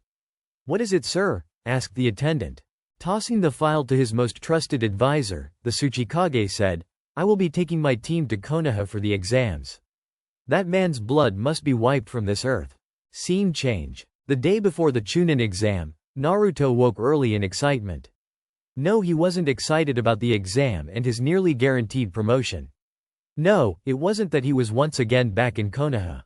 No, today was his first ever date with one Haruno Sakura. With time to spare before he was to meet Sakura for lunch, Naruto decided to simply wander the town a bit. Though he'd only been back for a day, Naruto could already clearly tell that his confrontation with the villagers when he first returned from his training trip spread throughout the village. Rather than the hate-filled glares he was used to receiving, he found fear in the eyes of most and, in a small subset, apology and shame. None had the gall to approach him, but the change in attitude surrounding him was a pleasant one. Making his way leisurely to his team's training ground, Naruto's keen eyes noticed many shinobi from different villages apparently in Konoha for the exams. Forming the familiar cross-shaped hand seal, Naruto was just about to form some clones to work on some various tasks for him. Sensing someone behind him, he turned to find none other than Yamanaka Ino. Smiling at her, he said, "Ino-chan, what brings you here?" Quirking an eyebrow at the new suffix, Ino responded in turn. "What am I doing here? What are you doing here? Don't you have a big date soon?" Chuckling, he continued their little game of questions. "Sakura told you, huh?" Seeing her nod, he continued. "Yeah, we're going to Ichiraku in about an hour. So I repeat, what are you doing here? Surely you're not planning on training beforehand?" She posed the last statement as a question with a dangerous look in her eye. No, of course not." Naruto backpedaled. "I was just coming out here to make some clones to work on a few projects of mine while I did other things today." Slapping herself in the forehead, Ino rounded on him. "Now, you listen here, mister." She yelled, "Doing something so rude is unacceptable. I will not allow you to ruin this for her." Looking him up and down, she growled, "And surely you weren't planning on wearing that." Looking down at his attire, Naruto didn't know what to say. "What do you mean? I always wear this." "Exactly," she said, getting exasperated. You had to dress up, wear something different to show that you care. Seeing the clueless expression on his face, she grabbed him by the front of his jacket and began to pull him along behind him. Scene change. Just over an hour later, Naruto found himself seated in front of the hospital waiting for Sakura to get on her break. The previous 60 minutes was a swirl of colors and fabric as Ino took him on his first ever shopping with a girl experience. And so, it was a dazed Naruto that Sakura found waiting for her. Noticing the look on his face and the new attire he had on, she couldn't help but laugh. "Let me guess, Ino?" Noticing her for the first time, he turned and with a sheepish smile said, "Yeah, that girl's a nightmare. Are all girls so terrifying when shopping?" Laughing at him, she slugged him lightly on the shoulder. "Don't call her a nightmare, she's a good friend. Besides, you look great, she did you a favor." "You look great too, Sakura-chan," he said, automatically making her smile. Then, actually looking at her attire, he noticed she too had dressed up for their date. With a smile, he silently thanked Ino for her assistance. "Really though, what's the occasion?" he asked with a wink indicating her outfit. With another laugh and slap on the arm, the two headed to Ichiraku. Scene change. Entering the tent, Naruto couldn't help but grin. While training with Jiraiya, he had managed to kick his complete dependence of the stuff. As far as he was concerned, ramen remained the single greatest food on the planet. Waving towards the friendly old owner, Tucci, and his daughter, he steered Sakura towards a table in a corner where they could have some privacy. Passing a group of cloud nins, Naruto had a peculiar feeling. Turning to look at the group more closely, when he focused on the sandy blonde-haired Chunin with them, and he could hear Kyuubi inexplicably growling in his cage. Unable to contain himself, Naruto uttered a deep, quiet growl. As if sensing his eyes on her, which likely, she did, the kunoichi turned to him and snarled at him with a raised lip. With a light tug on his arm from Sakura, the moment passed and both looked away, turning back to their respective business. "What was that?" asked a surprised Sakura. Blinking, he answered, "Sorry about that. I honestly have no idea. I've never seen her before. But there's just something about her that rubs me the wrong way." Still unable to fully shake the feeling of aggression the kunoichi inspired. "It's strange though, I didn't think Cloud Nins attended our Chunin exams, at least, not since the Hyuga incident." Shrugging, Sakura replied, "That's true, but it's not like they're not invited. It's been over 10 years, I suppose it was bound to happen eventually." "Yeah," said Naruto, his thoughts interrupted by the waitress coming to take their order. With the moment passed and the hairs on the back of his neck settling again, Naruto turned the conversation back towards topics more befitting a date. "So, Sakura-chan, you heard about my journeys, but I've yet to hear about how you spent the last few years. Fill me in." Smiling at the question, she obliged. "Well, for the sake of time, I'll give you the short version. After you left, I was the only remaining member of Team 7 still in Konoha. For the sake of team dynamics, I was assigned to Team 10. Although we were really only a team in name, we never took missions together or anything. Ino and I had a long discussion the day after you left. We both realized that our approach to shinobi life up to that point just wasn't cutting it. In the end, I approached Tsunade Shisho and basically demanded to be made her apprentice and, for whatever reason, she accepted. Training under Tsunade Shisho was brutal, but I certainly can't fault the results. Sadly, between my training and Ino's own, we missed the next 2 Chunin exams. Those were both held in Kirigakure and only Neji and Shino made Chunin that year, even though Lee finally beat Neji in their fight in the finals. It wasn't until the exams in Tsuchigakure when Tsunade Shisho actually allowed me to participate in the exams again. Since Ino was content in her Anbu duties and decided to wait for your return to take the exams again, Choji and I joined Tenten under Gai-sensei for the exam. I actually managed to get to the finals in that exam, defeating a grass nin in the preliminaries. It's a good thing I had Tsunade Shisho's training in medical jutsu, or the poisons she used would have done a lot more damage." Sakura laughed, thinking back on the look of shock the grass kunoichi showed as she removed the poison-tipped senbon with apparently no ill effects. "Unfortunately, my first match in the finals, I fought Hinata. She and Lee made Chunin that exam and I learned firsthand just why the Jukin is so feared. I made Chunin along with Kiba in the next exam, which was held in Suna.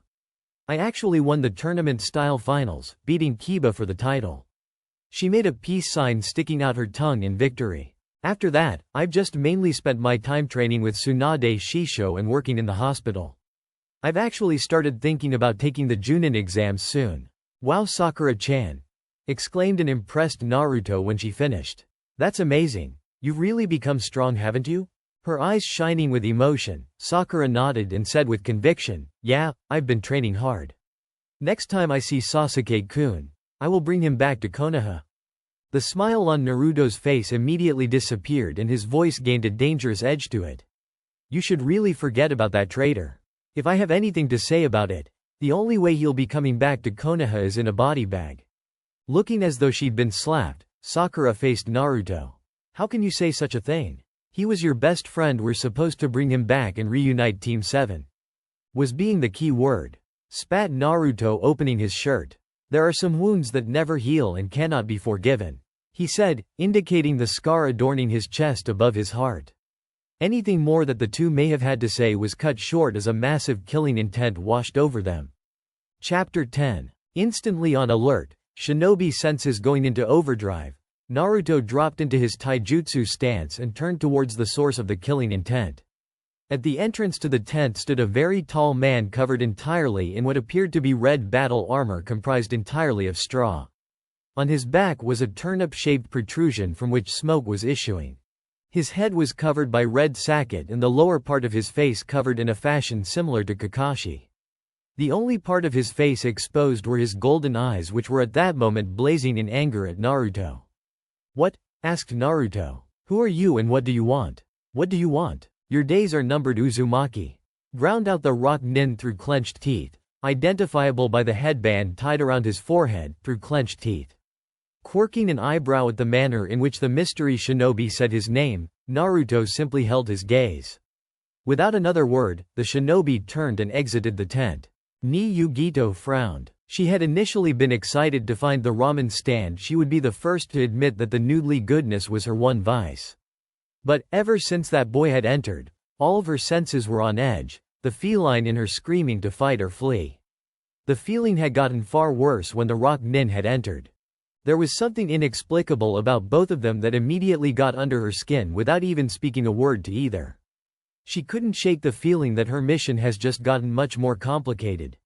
Adrenaline wearing off as the rock nin left, Naruto turned back to Sakura, who was still sitting stock still looking at the scar on his chest. I'm not the same naive kid I used to be. Sasuke betrayed all of us and Konoha. The sooner you let go of your fantasy of him, the better off you'll be. Nearly in tears at Naruto's words, Sakura said, I really need to get back to the hospital. Thanks for lunch. With that, she excused herself and rushed out of the stand. Sighing to himself at how quickly things had gone downhill, Naruto excited as well, only to collide with something soft and, in a tangle of limbs, and up sprawled on the street. Looking down, he found that he was now lying on none other than Hyuga Hinata. Extricating himself from her quickly, he pulled himself to his feet and offered her his hand to help her up. Sorry about that, Hinata-chan, didn't see you there. Naruto offered up weakly an apology. It's fine. She stammered out, embarrassed. What are you doing here anyways, Hinata-chan? Hinata blushed. In truth, she had reverted to her old habits of following Naruto. She had mixed emotions about seeing him on what appeared to be a date with Sakura. While she certainly wished she was the one out with Naruto, she was glad to see him happy. She had come a long way in 3 years. Now a respectable Chunin, she still had her kind heart, but was far more sure of herself than she had once been. Even so, she didn't want to admit her reason for being there. However, after seeing the group of Cloud Nin with her Byakugan, she actually did have a matter to talk to him about.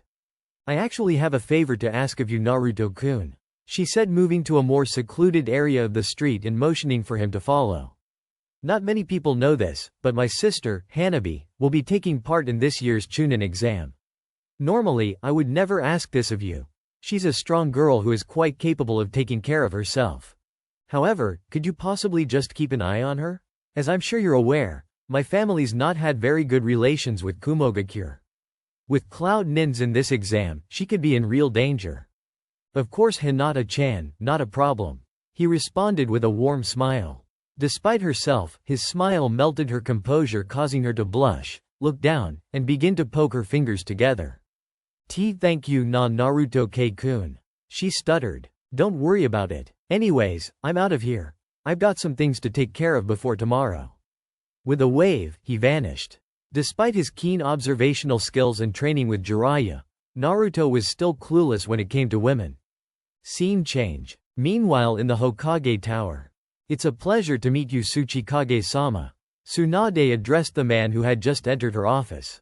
Unlike the Hokage's robes, the Tsuchikage was covered head to toe in black robes.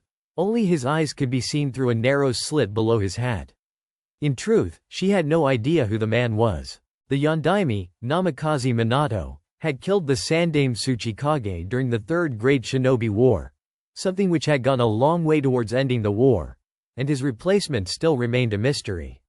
You as well Hokage-sama, he replied equally respectfully. Not that I don't enjoy your company, but I was not expecting to see you here for these stages of the exam. It's highly unusual for another Kage to enter the hosting village unless their shinobi make it to the finals. She replied respectfully but at the same time accusatorily. Please Hokage-sama, chided the other Kage. I mean no disrespect. I am merely here accompanying my team. I have been teaching them since they became genin, and as their teacher, I felt compelled to watch them through these tasks like any Junin sensei. Despite the friendly tone and sound reasoning, Tsunade remained cautious. It was just far too coincidental for the first Cloud Nin teams to enter Konoha-held exams in 10 years as well as the last-minute addition of the Tsuchikage's personal team to occur in a single exam.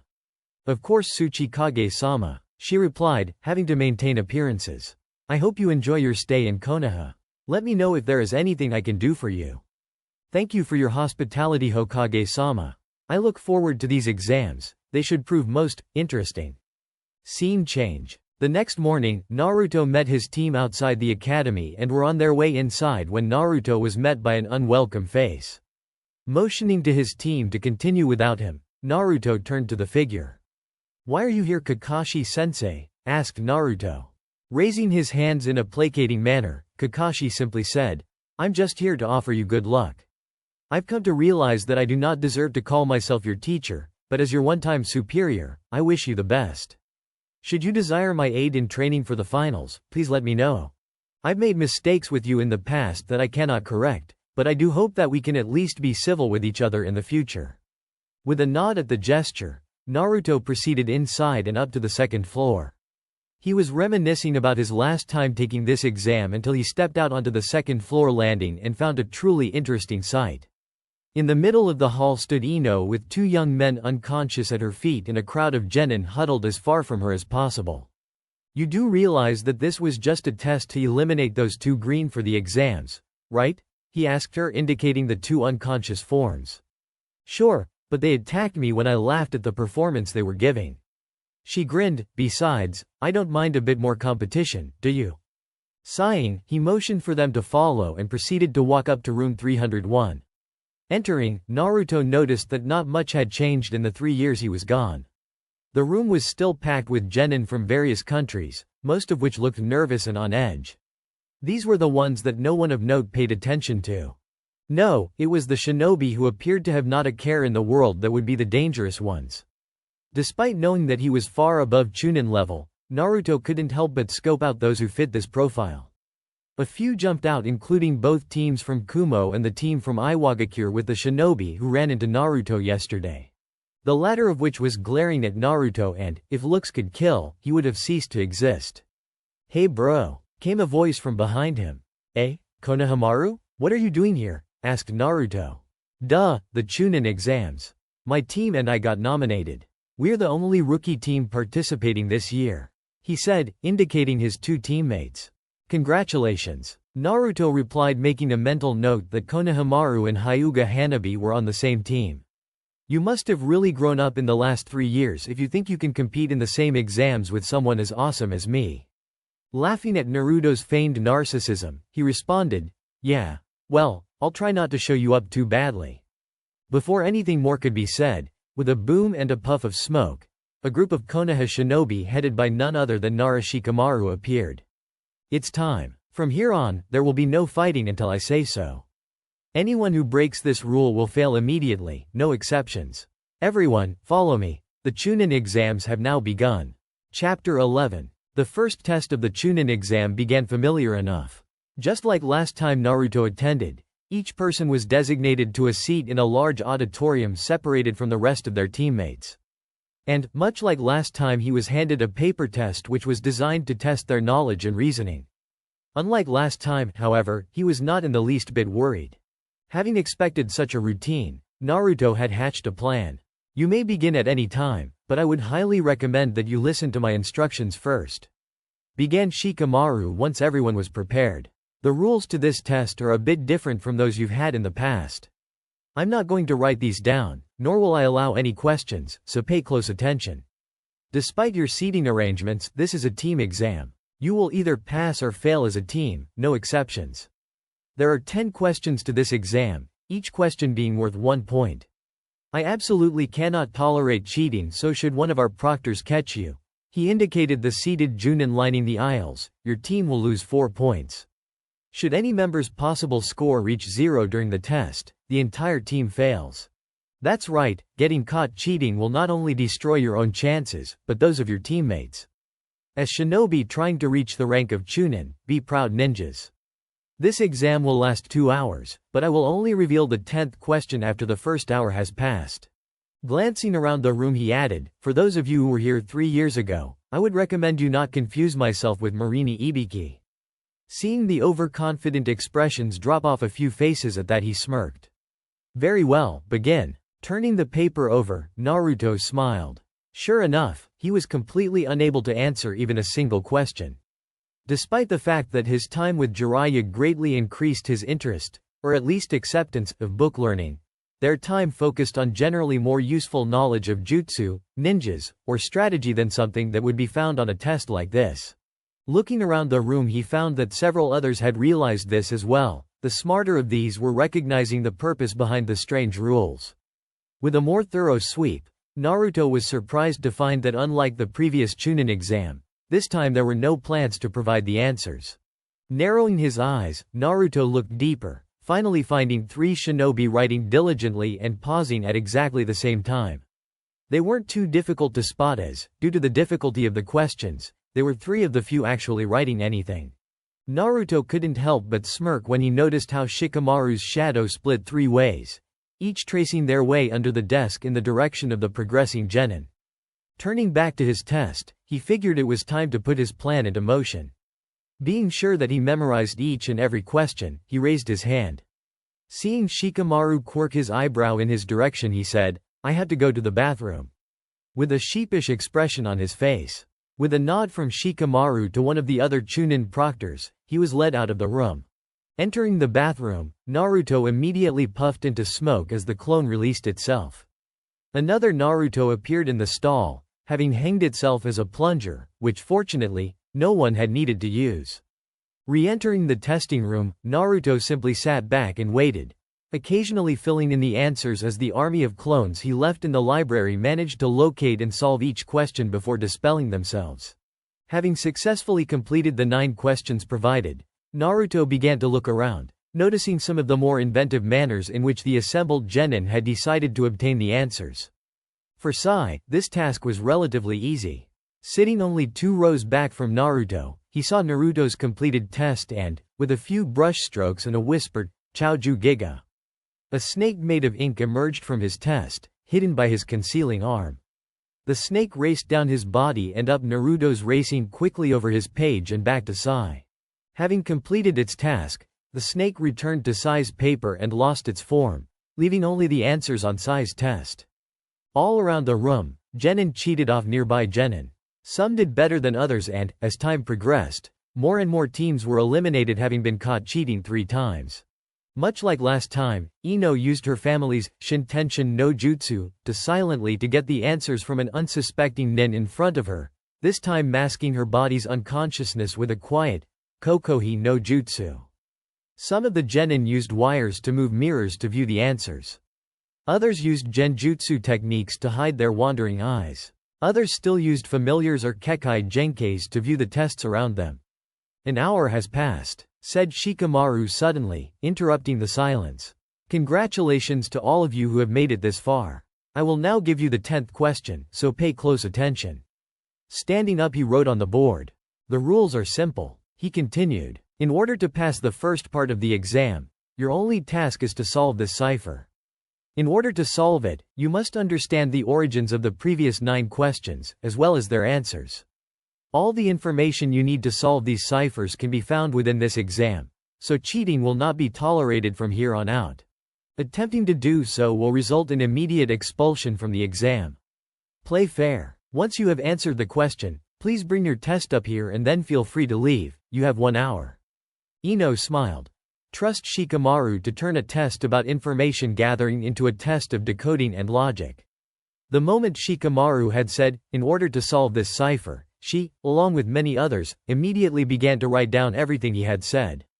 It was a good thing too, for the words contained many different clues and meanings. Being in Anbu had drilled it into her head the usefulness of ciphers and the ability to decode them and learn secrets they may contain. Looking back on the speech that Shikamaru had given, her eyes kept coming back to play fair. It had seemed so unnecessary to say that it kept jumping out at her. Suddenly, it came to her and her eyes widened as she thought, it's a play fair cipher.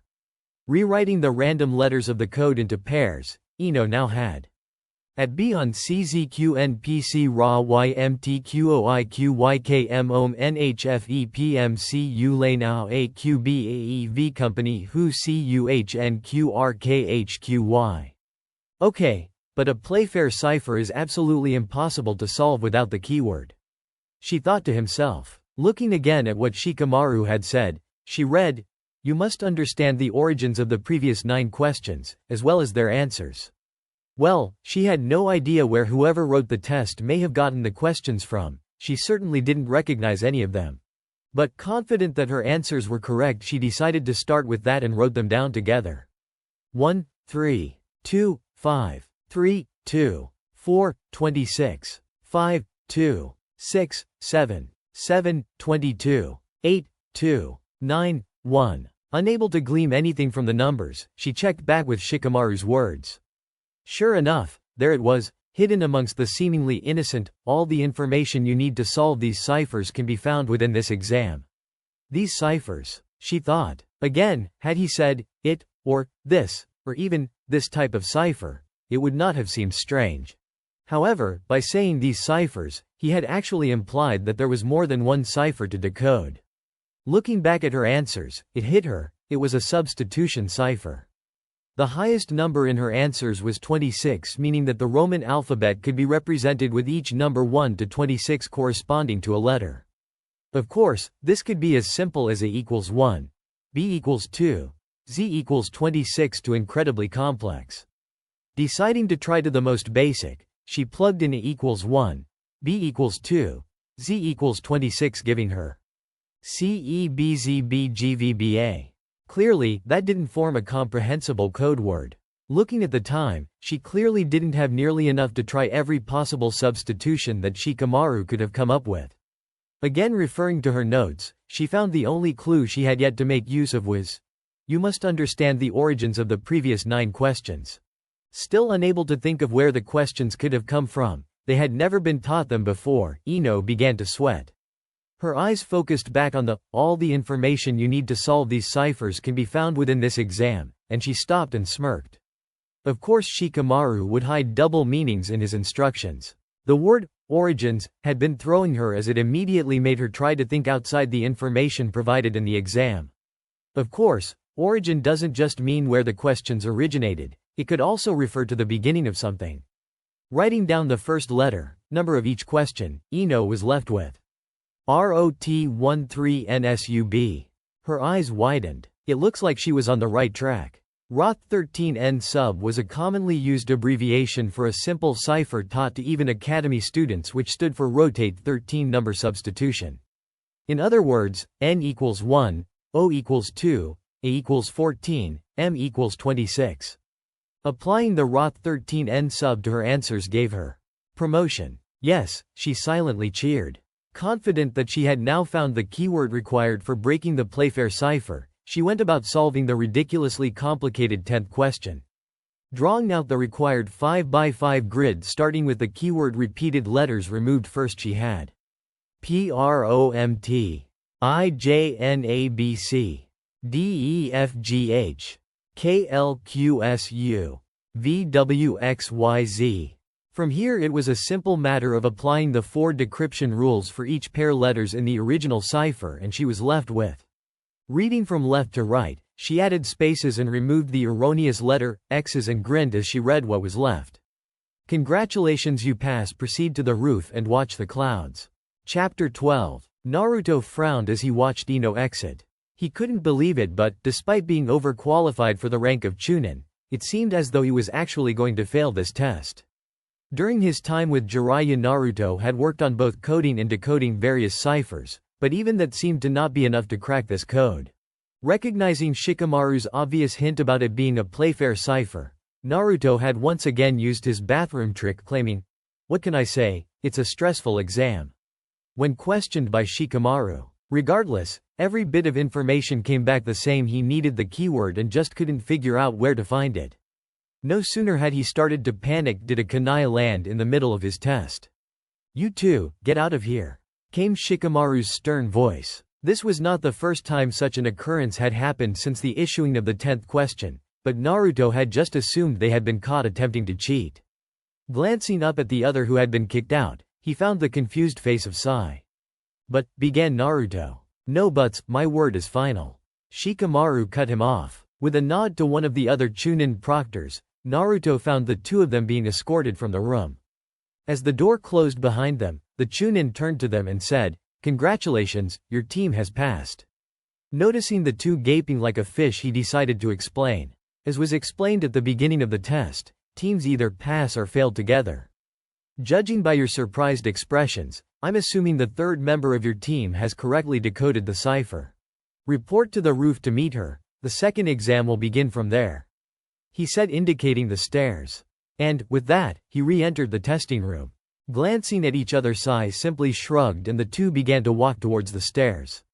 Scene change. Arriving on the roof, Naruto and Sai found well over a dozen teams sitting around in idle chatter. Spotting Ino on the far side of the roof, they made their way over to her. Noticing their approach, Ino flashed the two a victory sign before launching into a discussion with them on the paper test and how the final problem was solved. After about another 20 minutes, the paper test ended and, much like last time Naruto had taken the exams, Mitarashi Anko appeared on the roof in a flashy manner. Banner, kunai, and explosions included. Naruto laughed at other genin as many of them dropped into battle positions at the apparent sign of assault. But the very obvious banner which read, "Second Chunin Exam Test Proctor, Anko Mitarashi, is here," caused most of them to relax, albeit slightly. Of course, Naruto's carefree attitude immediately grated on Anko and, with a sense of déjà vu, she chucked a kunai at him, aiming to nick his cheek. Naruto was, of course, expecting this, having dealt with Anko before and dodged only for Anko to once again appear behind him, this time catching the kunai and holding it to his throat. "I thought we were through with this a few years ago," she purred into his ear. "What exactly is so funny, might I ask?" "Just you, Anko-san. You never change. I'm amazed you can still pull off those clothes at your age," he replied, baiting her. She pressed the kunai slightly deeper into his throat for the implied, though playful, insult and growled as, with a wink, the Naruto she was threatening burst into smoke. "So, since you're the examiner, let me guess, training area 44? Asked a voice from behind her. Turning around, she found none other than the insufferable blonde casually sitting with his teammates. Deciding that she had already wasted enough time, and actually finding that she liked the kid's cheekiness, Anko nodded and, addressing the other genin, said, "For those of you who haven't figured it out, I'm Mitarashi Anko, your proctor for the second exam. Follow me, we will be proceeding immediately to the location for the second exam." With that, she jumped off the roof to a neighboring one, the assembled genin close behind. Scene change. Sure enough, Anko led the group to the ominous and foreboding training area 44.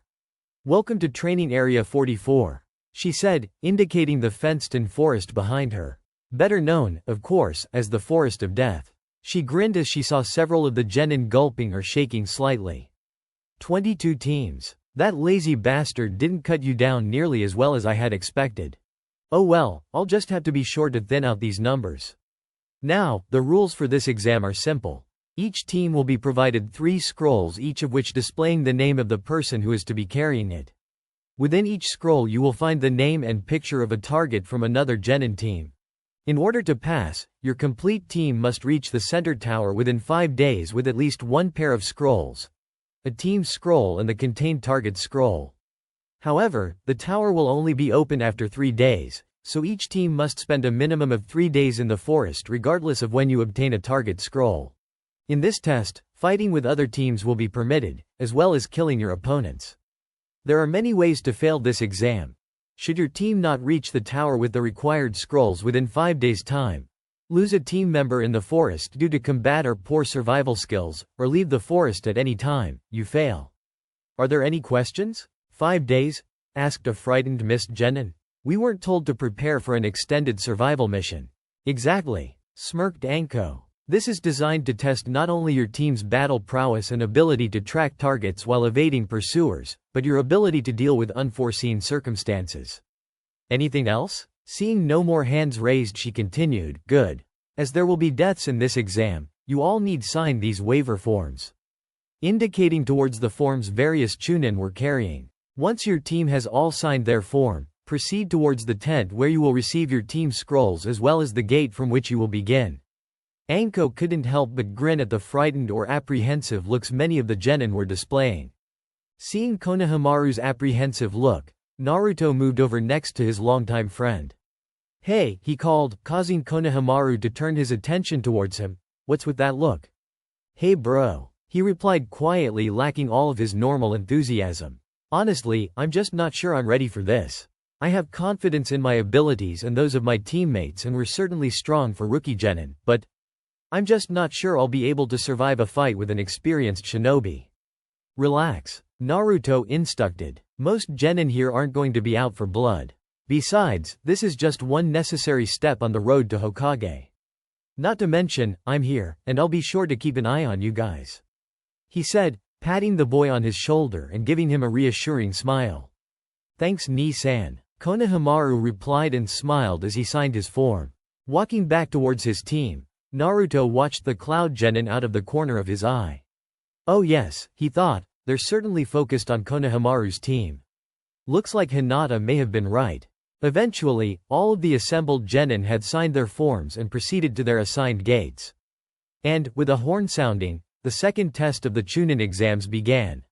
Scene change. So, what's the game plan? Asked Ino as the trio walked casually into the forest. Well, we have 2 objectives for this test. Obviously, we need to gain a target scroll so we can pass this section, but we also need to find the rookie Konoha team as soon as possible. Why do we need to find them? Do you have one of them as a target? Asked Ino, opening her scroll to see her target. No. Well, at least I don't know. Regardless, that's not why we need to find them. Hinata approached me yesterday. She seemed concerned that the Fist Cloud teams to participate in Konoha's Chunin exams since the Hyuga incident coincides with her sister's participation. Seeing his teammates' nods of understanding, Naruto continued, and, after observing the Cloud teams, I think she's probably right. They've been eyeing that team even before getting their target scrolls. This test would be the best opportunity for them to pull something without repercussions. Are we really going to waste our time trying to find your boyfriend and the Hyuga bitch? They're big kids, they can handle themselves. Sai, said Naruto, turning his full attention to the boy. When he saw Sai's questioning, he promptly decked him hard across the face, sending him flying until he crashed to the ground. Yamato's not here anymore, there's no one here with authority over our team. Do you really think I'm going to put up with your shit? If you make so much as one more comment that pisses me off, you'll be finishing the remainder of this test unconscious. Naruto turned his attention back to Ino. Do you really think you can follow through with that threat? He heard Sai ask as he picked himself back up. Naruto just continued to ignore him, but Sai felt a tap on his shoulder. Whirling around, Sai was once again introduced to Naruto's fist. Last warning, he heard Naruto say as the clone vanished. Looking back at Ino, Naruto found her grinning. I've been wanting to see that for a long time now. Anyways, I guess we should start by finding the rookie team. If your predictions are correct, then we'll be able to kill 2 birds with 1 stone. My target's one of the Cloud genin anyways. She said, showing him her scroll. But how are we going to go about finding them? It's a big forest, and neither the rookie Leaf Genin nor either Cloud Team are within the range of my Kekkei Genkai. Don't worry, I placed a couple hanged clone on Konohamaru before the exam began. Seeing Ino's raised eyebrow, he explained, yeah, I got the idea from seeing Shino fight in our last exam. Anyways, one of the clones dispelled itself just before the exam began, so we at least know where they're starting over at gate 12 it seems. I figure we'll head in that direction until your mantra is able to pick them up. On the off chance they manage to give us the slip, I've got another clone that'll dispel itself if they run into trouble. That is actually a well thought out plan, stated a surprised Ino. Very well, onwards to gate 12, I'll keep watch around us with mantra to ensure that we don't meet any other teams in the meantime. Perfect. Naruto agreed, and with that the two set out towards their destination, Sai following close behind. Scene change. Things were not going well, thought Konohamaru. When Hanabi spotted the Cloud Team with her Byakugan, Konohamaru had been excited. They were only 30 minutes into the exam and they had already found a team with one of their target scrolls. Of course, the other team was far from helpless and their coordinated ambush wasn't nearly as effective as they had hoped. This was not a team of wet behind the ear genin. No, the Cloud Team had clearly had plenty of experience, and the battle quickly became relatively even with each of the Leaf Genin battling one opponent for dominance.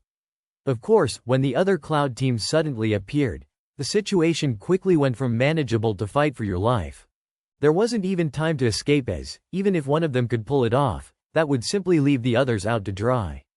None of them had been able to land more than a glancing blow against their opponents. Hanabi was performing admirably, fighting against 3 opponents with relatively minor injuries. Of course she was clearly worn out and low on chakra, as the Cloud Genin were primarily fighting her from a range so as to avoid her Jukin, forcing her to use Kaden repeatedly. He, himself was battling 2 of the Cloud Genin from the first team, but he was quickly losing ground, being at the disadvantage as well as having sustained a nasty burn to his side from a Raiden jutsu he was unable to avoid. Chancing a glance towards his third team member, Isakawa Amado, Konohamaru found him even worse off, beaten and bruised, his right arm dangling uselessly from his side, and a black burn encompassing the same shoulder. It was quite clear that his fight had been decided. The boy was barely conscious. Seeing the Genin's distraction, the Cloud Genin pressed their assault. Twirling his bow staff around expertly, Konohamaru proceeded to deflect another hail of kunai and shuriken. He was once again thankful for the wooden instrument, as each of the projectiles were charged with electricity that would have been conducted by metal weapons such as swords or kunai. Jumping back to give himself some space, Konohamaru called out, "Wait, which of our scrolls do you need? You've clearly won this fight, there's no need for us to continue." The 2 genin he was fighting looked at each other, then back at him, and broke out laughing. "Clearly you haven't realized the situation you're in. We're not in the least bit interested in your scroll. Your team isn't even one of our targets," replied the taller of the 2. With that, the brief reprieve ended and, without warning, the other had flashed through hand seals and called out, "Raiden! Raihari no Jutsu!" Using a quick Kawarimi, Konohamaru evaded the lightning needles, but then was forced to Kawarimi again almost immediately as the other Cloud Nin sent a "Raiden! Raiden!" in his direction almost immediately after he regained his bearings. Looking around for his opponents, Konohamaru found one of them practically on top of him, kunai raised. Dodging the strike, Konohamaru attempted to strike him with his staff. Overextending himself slightly to land the blow, he was completely unprepared when the ground beneath him exploded upwards to reveal his other opponent leg already glowing with electric chakra. "Raiden! Resume!" was the last thing he heard before his world exploded into pain. Pain like nothing he had ever felt raced through Konohamaru as the kick connected. Opening his mouth, he released an anguished cry as thousands of volts surged through him, frying him inside and out. The moment felt like an eternity, but thankfully for him, his body shut down and he was blissfully unconscious before his body even hit the ground. Chapter 13. Moving SWIFLTY through the forest, the Chunin rapidly closed in on her destination. The Raikage truly had come up with a brilliant plan. After all this time, Kumo would finally obtain one of the world's most powerful Kekkei Genkai. Having expected both the paper test as well as a relatively unsupervised survival test, Each of the 6 Cloud Genin were outfitted with tiny, relatively undetectable communication devices from which they could communicate with each other, as well as with Yugito, the only Chunin sent with the 2 teams. It was thanks to this planning that they were able to easily pass the first exam, able to communicate while appearing to merely be mouthing to themselves, and coordinate the attack on the Hyuga's team. Not 10 minutes ago, her teams had completely overwhelmed the Leaf Genin. The Hyuga girl's Byakugan was all but in their grasp and she was the only one left standing, albeit barely thanks to chakra exhaustion. Then that boy and his team apparently showed up and in under a minute had defeated both of her teams in a surprise attack. Even with the element of surprise in their favor, she was surprised that her teams had lost. They were the best genin that Kumogakure had to offer, most of them more than qualified for Chunin rank. For them to lose so easily against another genin team was certainly worrisome. Still, the Raikage had planned ahead for such an eventuality. That's what she was here for. If anything went wrong, she was certainly the most qualified to ensure the success of this mission. After all, who can fight off a Jinchuriki? Scene change. Slowly, very slowly, Konohamaru opened his eyes. His whole body ached as a lingering after effect of the lighting jutsu he had been hit with. He was certainly shocked by what he found upon glancing around. The last thing he expected to find was a pile of unconscious Cloud Shinobi tied up with a still relatively unharmed Hyuga Hanabi sitting next to them, fast asleep. "Oi, Konohamaru, you awake over there?" asked a voice from his left. Turning, ever so slightly so that he could see the source of the voice, Konohamaru inquired, "Naruto Nisan?" "Yeah, sorry we were a little late," replied Naruto with a somber look. "Relax Naruto, he'll be fine. I'm pretty sure there won't be any lasting damage," came Ino's voice from his other side. Shifting ever so slightly, Konohamaru found her tending to an unconscious Amato, treating his arm with salves and bandaging it. "Why does my body hurt so much?" asked Konohamaru. "It's just a side effect of lightning jutsu. In this case, the voltage caused every muscle in your body to contract simultaneously. The severity of the muscle contractions themselves would be enough to cause you to be sore for a few days, but add to that the fact that several muscles, such as your biceps and triceps, have conflicting motions, and you ended up with some muscle tears. I patched you up as best I could with my limited medical jutsu I learned from Sakura. As far as I can tell, all the actual damage is gone. You should be fine within a day or 2. Replied Ino. Nodding at the explanation, Konohamaru continued, "How long was I out?" "Only about 10 minutes. We got here just as that kick hit you," answered Naruto. "We need to get out of here as soon as possible," came Sai's voice from behind the group of Cloud Genin. Seeing the questioning looks of the remainder of the group, he elaborated, "I found communication devices on each of them. They're broadcasting to an external source, so it's entirely possible that this situation was planned and there may be additional shinobi coming." Despite the situation, Naruto smiled. Ever since his little warning earlier, Sai had been relatively tame, even bearable. "Good work Sai, well then, let's get a move on, we'll head back the way we came. Ino, make sure we aren't going to run into any other teams." With a puff of smoke, several clones appeared. 3 picked up one of the exhausted rookies and the remaining 1 leafed through the Cloud Nin's possessions, finding and taking the scrolls for both his and Konohamaru's targets. With their task complete, the Leaf Genin vanished from the area. Scene change. She heard, rather than saw or sensed, the approach of what she assumed would be a minor inconvenience. Moving as silently as she was able to and with her shinobi-trained senses, the slight ringing of the bell was clear as day. Halting, she said, "Go ahead and come out, I know you're there." Despite her rush, it was a trifle exercise to knock off a genin team wouldn't set her back more than a moment or 2 and her presence in the forest needed to remain unknown to anyone. With her keen senses, she noticed the incoming rush of a projectile and, dropping low, avoided it. A large, red, triple scythe passed over her head. As it passed, she found that it was connected to a large chain and, with a flick of her assailant's wrist, the scythe changed direction and once again headed for her, this time in a slash towards the ground. Rolling out of the way once again, Yugito came out of the roll in a defensive stance standing to face the attacker. Still not quick enough. You've got some good reflexes, even if my attacks are the slowest in Akatsuki. Came a voice in front of her as 2 shadows made their way into her view.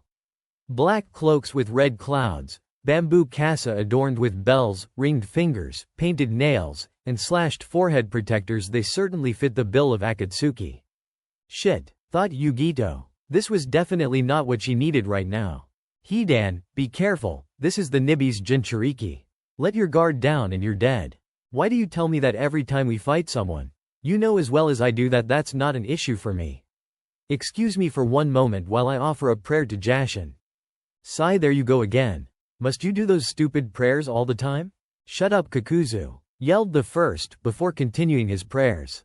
Finished muttering to himself, he continued, I may not like it either, but the dogma of faith is strict about this stuff. Besides, I need to pray more than ever as this mission goes directly against my teachings. After all, carnage is a central part of the faith of Jashin. Intentionally keeping someone alive just doesn't sit well with me. I really don't have time for this. Interrupted Yugito. I have more important ways to be spending my time. But now that I know that you're Akatsuki, looks like I have no choice. I swear by the name Ni Yugito, I will kill you. Kill us? Battle cries like that always irritate me. And irritation makes me want to just slaughter everything. You're making it really difficult for me to follow our mission and intentionally leave you alive. Shut up, Hidan, our orders are everything. Kakuzu interrupted his rant. There is an easy solution to all of this. Hidan said, thoughtfully. Turning his full attention to Yugito, he continued, why don't you just let us capture you? Don't fuck with me, screamed Yugito, having had enough of the strange pair. Launching herself off the tree she was on, she rapidly approached the pair. Smirking at her approach, Hidan flicked his wrist, returning his scythe to his hand and jumping to meet the oncoming attacker, swung it forward attempting to cleave her head from her shoulders. Pulling out a kunai, Yugito blocked the strike and, using her superior speed and flexibility, twisted to bury the kunai to the handle into the left side of Hidan's chest. The initial threat taken care of, Yugito jumped over Hidan, placing her foot on his shoulder and pushing off towards the other Akatsuki member, hands already flashing through seals. Raiden, she called, lightning chakra rushing through her hands. Suddenly, sensing an approach from her right, she was forced to interrupt her jutsu and duck low to dodge, surprisingly, the same scythe from before. Impossible. I'm sure I pierced his heart. She thought, finding the source to be none other than Hidan, kunai still protruding from his chest. That moment of surprise cost her as a porcelain mask extended itself from Kakuzu's back to point over his shoulder. With a few hand seals and a cry of, Fuden, Atsugai. From Kakuzu, the mask issued a powerful wind blast which slammed into Yugito with the force of a truck, sending her crashing across the ground. Immediately pressing the advantage, Hidan rushed the kunoichi's prone form, scythe once again raised in preparation. With a gleeful smile on his face, he brought the scythe down towards Yugito, who was just beginning to stir. His smile disappeared, however, as his progress was suddenly halted as the air pressure began to rise and a blue chakra laced in shadow encompassed Yugito's form. With an explosion of chakra, Hidan was blown backwards and looked up to find where once stood a simple kunoichi, now an easily 30-foot demon cat, stood above them. Demonic chakras surged, blanketing the forest with killing intent. Scene change. As Yugito's demonic killing intent washed over the forest, the majority of the genin within found themselves frozen with fear. This was not a fear that they could just shake off, but one that immediately began to seep into their very souls. Within the village, villagers close to the forest began to cry in anguish as the power washed over them, reminding them of the events of 15 years past. Even back in the Hokage Tower, the monstrous amount of chakra being emitted could be felt. What the hell is that? Asked a shocked Tsunade, halting from her paperwork and glancing towards the source of the disturbance. From where she stood, she could just make out the tips of the demon's twin tails peeking out over the treetops. Immediately, a full contingent of Anbu appeared in her office. Pointing to one team, she said, "Find Jiraiya and tell him to come support us. The rest of you, with me. It appears that there is a Jinchuriki loose in the Forest of Death." With that said, she jumped out the window to the neighboring rooftop, Anbu team in hot pursuit running at top speed towards the demonic presence. Scene change. Seeing the retreating forms of the Hokage and Anbu, a man made his way out of the shadows of a nearby building. Jumping onto the side of the Hokage Tower, he effortlessly scaled the building, silently entering the window into the Hokage's office. Finding it deserted, as expected, The shinobi proceeded through the secret side door which brought him into the Hokage's private residence. Entering the private library, the man began to shift through the multitude of scrolls. Finally finding the one it was looking for, the man grinned in triumph. Adjusting his glasses, Yakushi Kabuto grabbed the scroll, carefully replacing those which had been moved, and began to make his exit.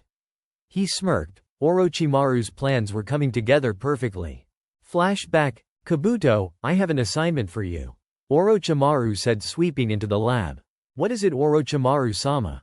Kabuto replied instinctively. I have just received some very interesting information from our good friend Danzo. Orochimaru elaborated. He didn't need to explain that good friends was about the furthest thing from what he and Danzo were. He had every intention of stabbing the old war hawk in the back at the earliest possible convenience. Not to mention he had no doubt that Danzo felt very much the same way. But, for now, the man certainly had his uses, not the least of which being that his information network was second to none. Not even Jiraiya could claim to have his hands in half as many jars as Danzo. Whether he intended to or not, he has provided us with several golden opportunities. First off, I need you to ensure that these two folders get delivered to the Raikage and Tsuchikage, respectively. Each of them will find the contents priceless, and we will obtain ourselves the beginning of respectful relationships with them. This could of course come in handy for the future. More importantly, Kumo will doubtlessly send the Nibi's container to Konoha along with some genin to further their quest for the Byakugan. From what Danzo tells me, Akatsuki is on the move, which means they will likely target her while she is in Konoha should they get the opportunity. Use the distraction to obtain the scroll of sealing. It apparently, amongst other things, contains information on this wretched seal. End flashback. Exiting the tower, Kabuto couldn't help but feel exhilarated as he made to exit the city. It won't be long now, soon Orochimaru-sama will be back at full strength. Scene change. What is with this Jinchuriki? Asked Hidan, pulling the kunai from his chest. It's turned completely into its biju. We need to make this fast, Hidan. With that amount of demonic chakra, the Konoha nins will surely have noticed. In an instant, the demon was directly in front of Kakuzu, clawed paw already descending to strike. Flashing through hand seals, Kakuzu activated his Doden, Domu. As his already tanned skin darkened and turned black, like asphalt, he reached up with both hands attempting to stop the beast's thrust. For half a second it seemed as though it worked as the paw's momentum ceased momentarily, but the sheer force of the blow caused the ground beneath his feet to crumble and the Akatsuki member was crushed underfoot into the ground. This all happened so fast that it was over before Hidan could even move to assist or attack. Dodging the stones kicked up by the explosion of force, he began to charge towards the towering form, only to find himself looking into the beast's jaws. Uh-oh, he thought as a swirling vortex of flames flashed to life within the demon's open mouth. Feeling the heat of the flames wash over him, Hidan jumped out of the way as best he could, receiving only minor burns. So, this is the two-tailed demon cat, thought Hidan, hiding behind a tree. Unfortunately for him, with the increased senses provided by the Nibi's chakra, Yugito was able to sense his position. Without any warning, shadows burst through the surrounding foliage, piercing his body from every angle. Turning her attention away from the skewered man, Yugito stepped back, checking the condition of Kakuzu. The moment her foot left the ground, a gigantic fireball filled her vision. Immediately conjuring up another flame like the one used against Hidan, she attempted to counter the incoming attack. Shockingly, her attack proved insufficient to counter Kakuzu's flames and the gigantic cat was blown backwards, singed. Staring down at the Akatsuki member, she found not the man's body, but a being made of what appeared to be black wires with two masks sitting side by side. Sweeping both of her tails at the creature, managed to strike it with the second as it dodged the first, sending it crashing away. Turning in search of the missing Akatsuki member, Yugito felt cold steel enter her leg. Looking down, she found the apparently impossible to kill Hidan with his scythe buried in her left hind leg. His initial smirk to triumph disappeared as he removed the weapon to find that he had merely pierced the chakra projection of the demon cat which was encompassing her body, so no true injury remained. No torn muscle, no blood, nothing to even slow down the enraged Jinchuriki. Raiden. Jian, came Kakuzu's voice from nearby. Surprisingly, a massive bolt of lightning erupted from the air above the transformed Jinchuriki rather than from where the jutsu had been called from. Ill-prepared, Yugito's massive form was encompassed in lightning, driving the cat into the ground and momentarily stunning it. Using this paralysis to his advantage, Kakuzu jumped from his position onto the back of the downed cat, black strings extending from sewed joints which appeared to be poorly holding his body together. Worming their way through the chakra projection as though through water, Kakuzu's threads began to search out Yugito's body's position. Standing up and stretching after being caught up in Kakuzu's blast as well, Hidan felt himself get struck from behind. Using his hand to flip back to his feet, he turned to face his attacker only to find the dead eyes of what appeared to be a human many years ago. What little skin remained on the body was slowly peeling off even as the creature stared at the surprised Akatsuki member. Yugito, it seemed, while unable to physically move herself, had utilized the ability that the Nibi no Neko Mata was so famous for manipulating the dead. Sending her shadow into the earth beneath her currently prone form, she latched onto the decomposing beings from Chunin exams past and bent them to her while creating her own, personal miniature army. Back with Kakuzu, he had finally found the physical body of Yugito contained within chakra construct that they had been fighting. But no sooner had his threads begun to wrap around her was he struck from behind by something very powerful and heavy, sending him careening off of the cat's back. His threads pulling against the body actually snapped, but not before digging into Yugito's skin. Once again activating his Doden, Domu. Kakuzu and his attacker crashed into the ground. Emerging from the hole, Kakuzu found himself standing almost directly next to Hidan and surrounded by a myriad of zombies, some human like the one in front of Hidan and some animal like the tiger which had jumped on him. Without warning, the dead creatures attacked, moving surprisingly fast. Only a moment after engaging in a furious taijutsu match with them, Kakuzu skidded backwards holding the jaws of the same tiger as Hidan attempted to slaughter the already dead ninjas. "Enough!" shouted Kakuzu, using a kawarimi with one of his masked creatures. "Kaden! Zukaku!" he shouted as the fire elemental released a blast from its mouth which quickly expanded in all directions, obliterating the army of undead. Jumping back next to his partner, he wiped the blood that stained the ends of some of his threads onto Hidan's side. "Hidan, end it, but don't kill her," he called as he saw the cat getting back to its feet. Ignoring the charging demon, using the blood still dripping from the wounds he had received, Hidan quickly formed a circle containing a triangle, the symbol for the Jashin religion, around himself. Licking the blood from the side, his skin began to turn black with the exception of where his bones were, which showed as white, giving him a skeletal appearance. Removing a metal stake from within his cloak, he quickly drove it into his own chest. Not an immediately killing blow, but one that would cause the victim to quickly lose blood, strength, and eventually their life if left untreated. With a roar of pain, the demon cat crashed to the ground, the chakra immediately dissipating, leaving only Yugo bleeding profusely from the hole in her chest which matched the one Hidan was sporting, who immediately collapsed to the ground in a heap. The entire battle had taken less than 10 minutes. Picking up the rapidly draining body, Kakuzu said, "Let's go. You complete your ritual once we're clear of the area. I need to ensure that this girl isn't going to die on us." With that, the two disappeared from the scene. By the time the Konoha shinobi arrived, the battle was over and the area was a wasteland. Small fires still burned around the clearing which showed obvious signs of battle, but there was no sign of the demon, Jinchuriki or otherwise. Chapter 14. It had been 24 hours since the demonic presence had suddenly and mysteriously disappeared, and Naruto was still shaken from the experience.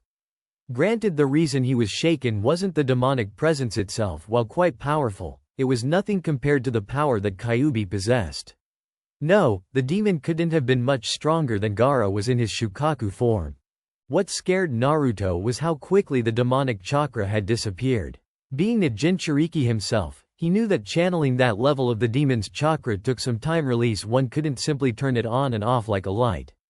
That left only one option left, that it was snuffed out, and that was what had Naruto disturbed. The most likely explanation was Akatsuki, as it was already known that they were after the Jinchuriki despite their extended disappearance. Their presence in the forest would also explain why the other Jinchuriki felt it was necessary to fight at that level in a test full of genin. Pushing these thoughts to the side momentarily, He turned back to the more pressing matter, the exam they were currently in. Having obtained all the scrolls necessary to pass the second part of the exam, his team had taken to avoiding, or at least send a group of clones to lead away, distract the remaining genin using Ino's Kekai Genkai, as there was no actual reason to fight them. The group of rookie genin were on the mend, Ino's knowledge of basic medical ninjutsu proving to be a godsend. With the exception of Amato, whose injured arm required actual medical attention and remained in a sling, they'd all be at full strength before they headed for the tower the next day. Scene change. Throughout the forest, skirmishes were occurring as the various genin fought each other to obtain the required scrolls to proceed to the next exam. Each team had their own strategy for how to survive their time in the forest. Some teams simply sought out every team they could find, counting on their abilities and superiority over the competition to allow them to eventually find a team with the required scroll. Other teams decided to lie in wait, avoiding other teams for days as they proceeded towards the tower or sought the position of the teams of their targets, saving their strength until the exam was nearly over to assault their targets once they were weak from the survival training and other fights. Other teams still stumbled across their targets early on and proceeded much like Naruto's team, avoiding the competition as best they can until the tower would open and allow them entry. Finally, some teams set up traps and/or prepared ambushes, hoping to use these to their advantage. One such team, a team from Kusagakure, was doing just that. Having silently tracked down the camp of the team containing 2 of their 3 targets, they lay in wait, preparing traps should things go sour and planning their ambush for when the opportunity best presented itself. Just as they were planning to move in, an unnatural mist began to fill the clearing from the opposite side. Kirigakure no jutsu, they each thought, recognizing the jutsu oftentimes used by mist shinobi. Deciding to lie in wait as the events played out, the grass shinobi watched as a team from Kiri made their way into the clearing, disappearing into the fog. Being too far away to hear any jutsu being called out, the grass nins listened to the sounds of battle coming from the clearing but muffled by the mist. Not 3 minutes into the assault, anguished screams could be heard from within the mist, followed by sudden, blood-freezing silence. As the mist began to clear, the observing genin started at the scene. There, in the middle of the clearing stood a single Iwa genin, red armor and sacket drenched in blood, emotionless golden eyes surveying the area. Surrounding him was nothing more than blood and an assortment of body parts, nearby discarded headbands identified as belonging to the ambushing mist ninjas. The earth of the clearing was kicked up, and contained deep gouges in many places. One of the bodies was still smoldering slightly. Fear, like nothing they had ever felt before, gripped each of them. Looking at one another in silent conversation, the trio of Kusa nins unanimously decided that it would be a better idea to go after their third target, and get as far from this monster as possible. Glancing one last time into the clearing, they found the ridiculously tall genin staring directly at them. All pretext of subtlety gone, the genin turned to flee only to find the Iwa nin's teammates standing behind them. A moment later, the forest rang with their screams. Scene change. Outside of the forest, things had been very busy. Taking the threat of the demon very seriously, Tsunade had ordered Jiraiya and one of her elite Anbu teams to stand 24-hour guard around Training Area 44, watching for any more signs of it with orders to stop the Jinchuriki at all costs. Before leaving, she and Jiraiya shared a lingering look. The signs of battle were clear. This was no genin-level battle. The fact that no bodies, nor the remains of them, remained made it seem that the Jinchuriki had either lost the fight or, at the very least, not been entirely victorious. Therefore, unless Naruto had fought off this other demon, something neither believed to have occurred, then there were other threats in or near the city. Reviewing all of the paperwork on the entrance to this year's Chunin exam, Tsunade remained stumped. They all were accounted for, thanks to the tracking bugs placed by Aburame Shino and Shibi during the first exam. None of them were in the area when the battle occurred. That means that at least 2 people had managed to slip by the normal security for the exams, and that was troubling to say the least. Scene change. On the 3rd day of the exam, Naruto's group began to head leisurely to the tower. They would be unable to enter until midnight, so they were in no real rush. Walking to maintain their stamina, the genin simply enjoyed the surrounding scenery. The forest was ancient with towering trees and a multitude of species, many of which long thought to be extinct. It was, however, also this aspect of the forest that made it so dangerous. In general, the species of this particular stretch of forest were larger than their counterparts anywhere else in the world, making them even more dangerous. The forest was populated by carnivorous plants, venomous snakes, flesh-eating leeches, and giant tigers. It was the latter of these species which Naruto and company ran upon during their trek. A half-dozen tigers, each taller than any of the genin, emerged from the woods ahead of them. "I'll take care of this," said Sai, stepping forward, paintbrush in hand. "Make it fast, Sai, there's another team approaching, one of the Iwa teams. We won't be able to avoid them if this takes too long," added Ino. "At that pace we're moving, we're not going to be able to avoid them anyways. Teams like this one are blocking the routes to the tower, we'll have to go through them sooner or later," Naruto said with a strange expression on his face. "Besides," he continued with a grin which didn't reach his eyes, "I could use the warm-up." With that and a nod from Ino, he began walking in the direction Ino indicated for him. "Will Naruto-san be okay?" asked Amato. He was very worried about the boy's ability to defeat an entire team single-handedly. "Don't worry about him. You weren't conscious when we arrived to begin with, so I understand your skepticism, but Naruto-kun is strong," smiled Ino towards the boy. She started, surprising herself with her use of the kun suffix. Shrugging it off the surprise, she continued, indicating the tigers. "Besides, we've got more pressing matters at the moment." Naturally, the direction Naruto was moving in took him directly through the ranks of the tigers, impeding their progress. Not paying them any mind, Naruto simply began to walk past them, each one turning to watch the human's movements, when suddenly one turned and pounced at him. Not even looking at the attacking animal, Naruto shifted slightly to his left, dodging the blow and continuing as a tiger made of ink bowled over the threat. The animals, noticing the assault on one their own, turned towards the source, teeth bared only to find their path blocked by several tigers of ink. In the confusion, Naruto disappeared into the forest. As it turned out, the ink beasts were no match for the larger and stronger tigers of the forest. Within minutes, each of them had been demolished, at best having caused superficial wounds, leaving only pools of ink littering the ground. It was thus a surprise when 3 of the tigers suddenly halted in their approach of the genin and collapsed unconscious. "What just happened?" asked a shocked Konohamaru. Seeing the collapsing tigers, Sai simply grinned, ignoring the other genin's question, his brush moving rapidly over the scroll he was holding. "Chaoju Giga," he called as another 6 ink beasts emerged and attacked the somewhat weary remaining tigers. However, just as before, these were slaughtered by the animals, who remained completely unscathed.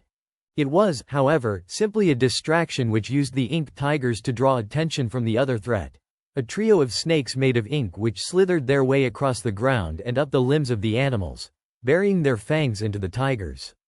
Very quickly, these two collapsed the ground, leaving the group's way unimpeded. Scene change. Meanwhile, after passing the tigers, Naruto quickly picked up his pace to move the battle away from his teammates and the other Konoha genin. Arriving in a clearing suitable for battle, Naruto stopped and waited for the Iwa team to arrive. He didn't have to wait long as the team emerged from the foliage ahead of him. "About time you got here," Naruto said casually, drawing their attention to him. "You!" screamed one the Iwa nins, his expression going from smug to one of hatred instantaneously. Noticing this, as well as the mirrored expressions on the remaining 2 Iwa genin, Naruto sighed.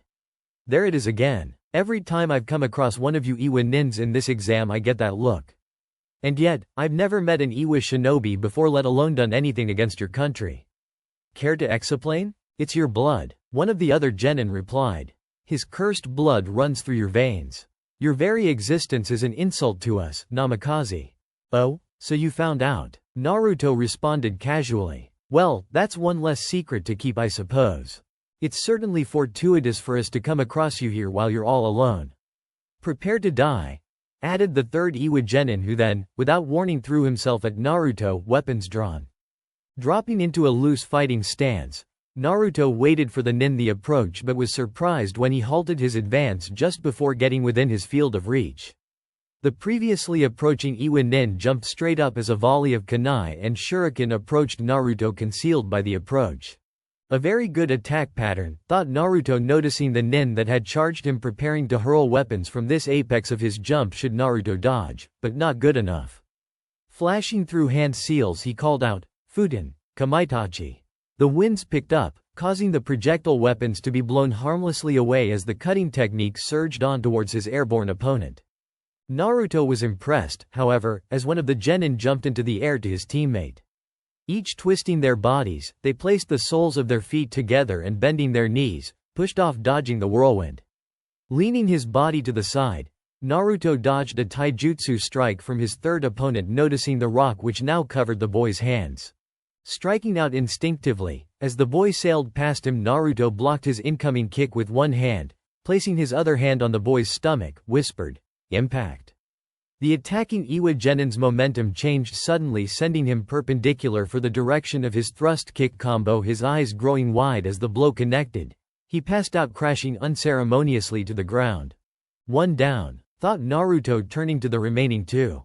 "Nijima," called the sole Iwa Kunoichi, running to her teammate's side as the other finished his hand seals, yelling, "Doden!" Retsudo Tenshou, slamming his palm into the ground. The ground around Naruto began to churn and, in a whirlpool-like manner, began to draw the items towards the center where the pressure and rotation would crush them. In order to dodge, Naruto simply jumped sideways, out of the revolving mud. Judging his trajectory, the same Iwa nin flashed through some more hand seals, calling out, "Doden! Doryu Taiga!" as he tapped the ground with his foot. Seeing his landing point turn into a river of mud with no chance of traction, Naruto quickly surveyed the scene to find the Iwa Kunoichi already moving in behind a wave of projectiles, rock encompassing her fist. "Let's see what they think of this," he thought as he neared the ground. "Jappo," he whispered, and, as though it were solid, Naruto pushed off the air, changing directions. Spinning his body, he did this 2 more times in an instant, placing himself behind the Iwa Kunoichi and, before she could move to defend, knocked her out with a well-placed chop to the back of the neck. "That's 2. Naruto smiled at the last rock genin, thoroughly enjoying himself. Somewhat winded from the exertion of 2 C-ranked Doden jutsus in quick succession, the only conscious Iwa nin could only gape in shock as their combo not only was completely ineffective, but resulted in another member of his team incapacitated. "The hell was that?" he asked, hoping to stall for a moment to regain his breath. Humoring the final opponent, Naruto simply said, "Unfortunately, a shinobi doesn't reveal his secrets, lest their enemies find a way to counter them. Shall we finish this?" Without waiting for an answer, he immediately rushed at the final opponent. Flashing through hand seals, the Iwa genin decided to try one last combination to defeat this overwhelming opponent, even if it would take nearly all of his remaining chakra. "Doden! Doro Geshi!" he called out, slamming his palms on the ground. A large earthen wall flipped up in front of his hands, obscuring him from Naruto's view. The wall, however, did little to impede Naruto's progress as, without even pausing, a swirling ball of chakra appeared in his hand. "Rasengan!" he called, allowing the jutsu to simply demolish the wall with little resistance. Though surprised, the rock genin didn't panic and attempted to engage Naruto in taijutsu. Though, not being his forte, he was unable to land a single blow. With little difficulty, Naruto slipped within his guard and a simple impact to the side sent him sprawling, seeming to end the fight. However, Naruto was not fooled. That was definitely not a human body, he thought. Sure enough, the sprawled genin simply cracked and disintegrated from the place of impact. "Tsuchi Bunshin," he thought, surprised, "then that means Doden Kekai. Doru Dumu," called out the final rock genin, rising out of the earth as he finished his hand seals. When he quickly struck the earth overturned, trapping Naruto inside a mouthless cave. "It's over," he thought, relieved while panting. In truth, he was barely standing at that point, but the best part about his final technique was, after using it, he would be able to refill his chakra reserves with those of his opponent. Placing his hands on the dome, he began to do just that. His relief, however, was short-lived as, no sooner had his hands touched the earth did his opponent come crashing out the other side. "Impossible. He's a monster," was the only thought to run through his head as his strength left him and he fell to his knees. "You're pretty good, for a genin that would have certainly worked on nearly everyone in this exam. Unfortunately, I'm no normal opponent. Not to mention, I've seen this technique before." The rock Nin heard as the seemingly unbeatable opponent stalked towards him. "Che, just kill me, I'm not going to beg," he yelled, not even having the strength to stand. "Why would I kill you? I'm not my father, and this isn't the war. You just happened to be between my team and the tower and looking for a fight. Better luck next time," the blonde replied, vanishing from sight. The exhausted genin felt a sharp pain at the base of his neck and everything went black. Scene change. Catching up to Naruto, the others found evidence of earth jutsus around the clearing and Naruto sitting casually on top of a rock staring up at the sky. "About time you guys got here, I've been done for almost 5 minutes," he said, not even turning to look at their approach. We weren't in a hurry, figured we'd let you have your fun," replied Konohamaru. "Where'd your opponents go anyways? Did they run off?" "Nah, I beat the 3 of them and decided that rather than leaving their unconscious forms in the forest here, I'd send my clones to take them outside where it'd be safe. Granted, they'll fail the exam, but at least this way they won't die," shrugged Naruto. With the final obstacle taken care of, the group of 6 made their way casually to the tower, arriving just after midnight of the 3rd day. Entering the tower, they found none other than one Amino Iruka waiting for them. "Iruka-sensei," Naruto called out jovially, genuinely happy to see his longtime mentor and friend. "Hey Naruto, about time you came to see me," he joked. "After this exam, you'll have to catch me up on all of your adventures over ramen, my treat." Turning his attention to all of the assembled genin as Naruto fist pumped in excitement, he continued. "Congratulations to all of you on passing the 2nd stage of the Chunin exams. As you're well aware, this stage doesn't end for another 2 days, so until then, each team has a suite of rooms here in this tower to stay in and rest. There's also a cafeteria on the 2nd floor that's open 24 hours. So, go pick yourselves out rooms and get some rest, you'll certainly need your energy soon." Nodding to their collective teacher, the 6 genin did just that. 2 stages down, 1 to go.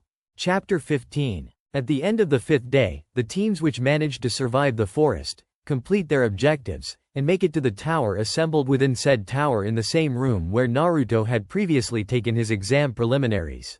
In front of the assembled genin stood Tsunade, Jiraiya, Yamato, Kankuro, Shiranui Genma, the proctor from Naruto's previous exam finals. Neji and a man that Naruto didn't recognize but, judging by his robes, Naruto assumed to be the Tsuchikage. As the robed man's eyes fell on him, Naruto felt the air around him drop several degrees as the man's anger became almost palpable. A moment later the feeling disappeared as the Tsuchikage tore his gaze away. As Tsunade once again proceeded to explain the hidden purpose of the Chunin exams, Naruto surveyed the other genin to make it this far. Unlike last time he was here, there were only 5 teams remaining, apparently still too many to skip the preliminary step, but as before, only a single round of preliminaries would be necessary. The teams were basically what he expected. His and Konohamaru's team were a given in that they came in together. The Iwa team with the genin he met before the exam was there looking no worse for wear. A team from Suna was there which, given his other Chunin exam experience, didn't particularly surprise him. And finally, one of the Kumo teams apparently managed to make it through. Despite their defeat at the hands of his team, who were anything but your average genin, Naruto had to admit that, as far as genin go, the Kumo teams were clearly skilled, so it was no big shock to find them there. Catching Jiraiya's eye, Naruto discreetly used Anbu sign language to inform him, Jinchuriki in forest. Not drawing attention to himself, Jiraiya simply nodded back to Naruto by a slight inclination of his head, signaling that he was aware of the fact. Trusting in his mentor, Naruto turned his attention back to Tsunade as she was finishing her speech. The main tournament will feature the winners of the preliminary matches. As we have an odd number of people, one of you will be receiving a bye directly into the final stage of the exam. Each of the matches as well as who will receive the bye will be selected at random. She finished, indicating a large TV which appeared as sections of the wall slid away. Gesturing to Neji, she gave the floor to him. Neji stepped forward to address the Chunin hopefuls. The rules here are very simple. Any and all techniques and weapons may be used. A match is decided when one of the opponents concedes, loses consciousness, or dies. However, to prevent needless deaths, if I decide a match has been decided, I will step in. My word is final. Anyone attempting to continue a fight once I have declared a winner will be immediately removed from this exam. Is that clear? He asked sternly, surveying the crowd of genin. Seeing no objections, he continued, very well, once the board selects the first matchup, those two remain here. The rest of you proceed up to the second level to watch until it is your turn to fight. Turning to the board, names began to cycle, finally settling on Ishikawa Amado, Konoha, versus Ureshi Mai, Suna. As he walked up towards the observation deck on the second floor, Naruto fell into step with Kankuro. What are you doing here, Kankuro? He asked pleasantly. Like all the other Junin senseis here, I'm here to watch my team in the Chunin exams. Came the response. What? You're a Junin instructor? He gaped. I knew that you'd made Junin, but come on, what kind of idiot would entrust you to teaching students? Naruto quipped, clearly joking. Who knows, the new case cage was really insistent about it though, something about killing me if I refused. Kankuro smiled back. Ha, please tell me you're not still scared of Gaara, he's harmless, sorta. Good luck to your team, I wonder how they'll do. Don't worry about my team, just hope you don't go up against one of them. Kankuro boasted, clearly proud of his team. Although, if he were honest with himself, he knew that they likely didn't stand a chance against Naruto. Hearing, begin, from Neji, the two turned their attention to the match. Scene change. Amado breathed a sigh of relief when he saw who his opponent was. Sure, he was on the best rookie genin team in Konoha, but it was his teammates that garnered them that name. He knew that he was an average genin, one which couldn't hold a candle to his teammates, let alone monsters like that Naruto and his teammates who effortlessly defeated the two cloud teams that had all but crushed his team. Fortunately, fate seemed to smile upon him as he was paired up against a normal-looking Suna Kunoichi. The icing on the cake was the giant battle fan on her back gave away her specialization. Of course, once the match got underway, he quickly retracted his opinion as the girl was wiping the floor with him. He began the fight by rushing her while pulling out a kunai, hoping to bring the fight into close-range taijutsu. While not his strongest skill, it's a generally good strategy against kunoichis as they naturally typically have shorter reach and less strength. However, no sooner had he jumped forward to approach her did she jump backwards, maintaining her mid-range distance. Seeing her pull out something from her weapon's pouch, he threw the already drawn kunai. However, before it could reach her, she disappeared in a cloud of smoke, dropping the smoke bombs on herself, both obscuring her vision and hiding her from view. Pressing his advantage, Amado tossed a hail of shuriken into the cloud of smoke, hoping to catch her while her view was obstructed.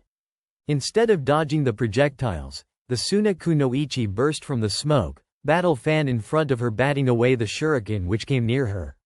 Jumping backwards, Amado prepared himself for the incoming wind jutsu that was sure to come when the other genin opened her fan.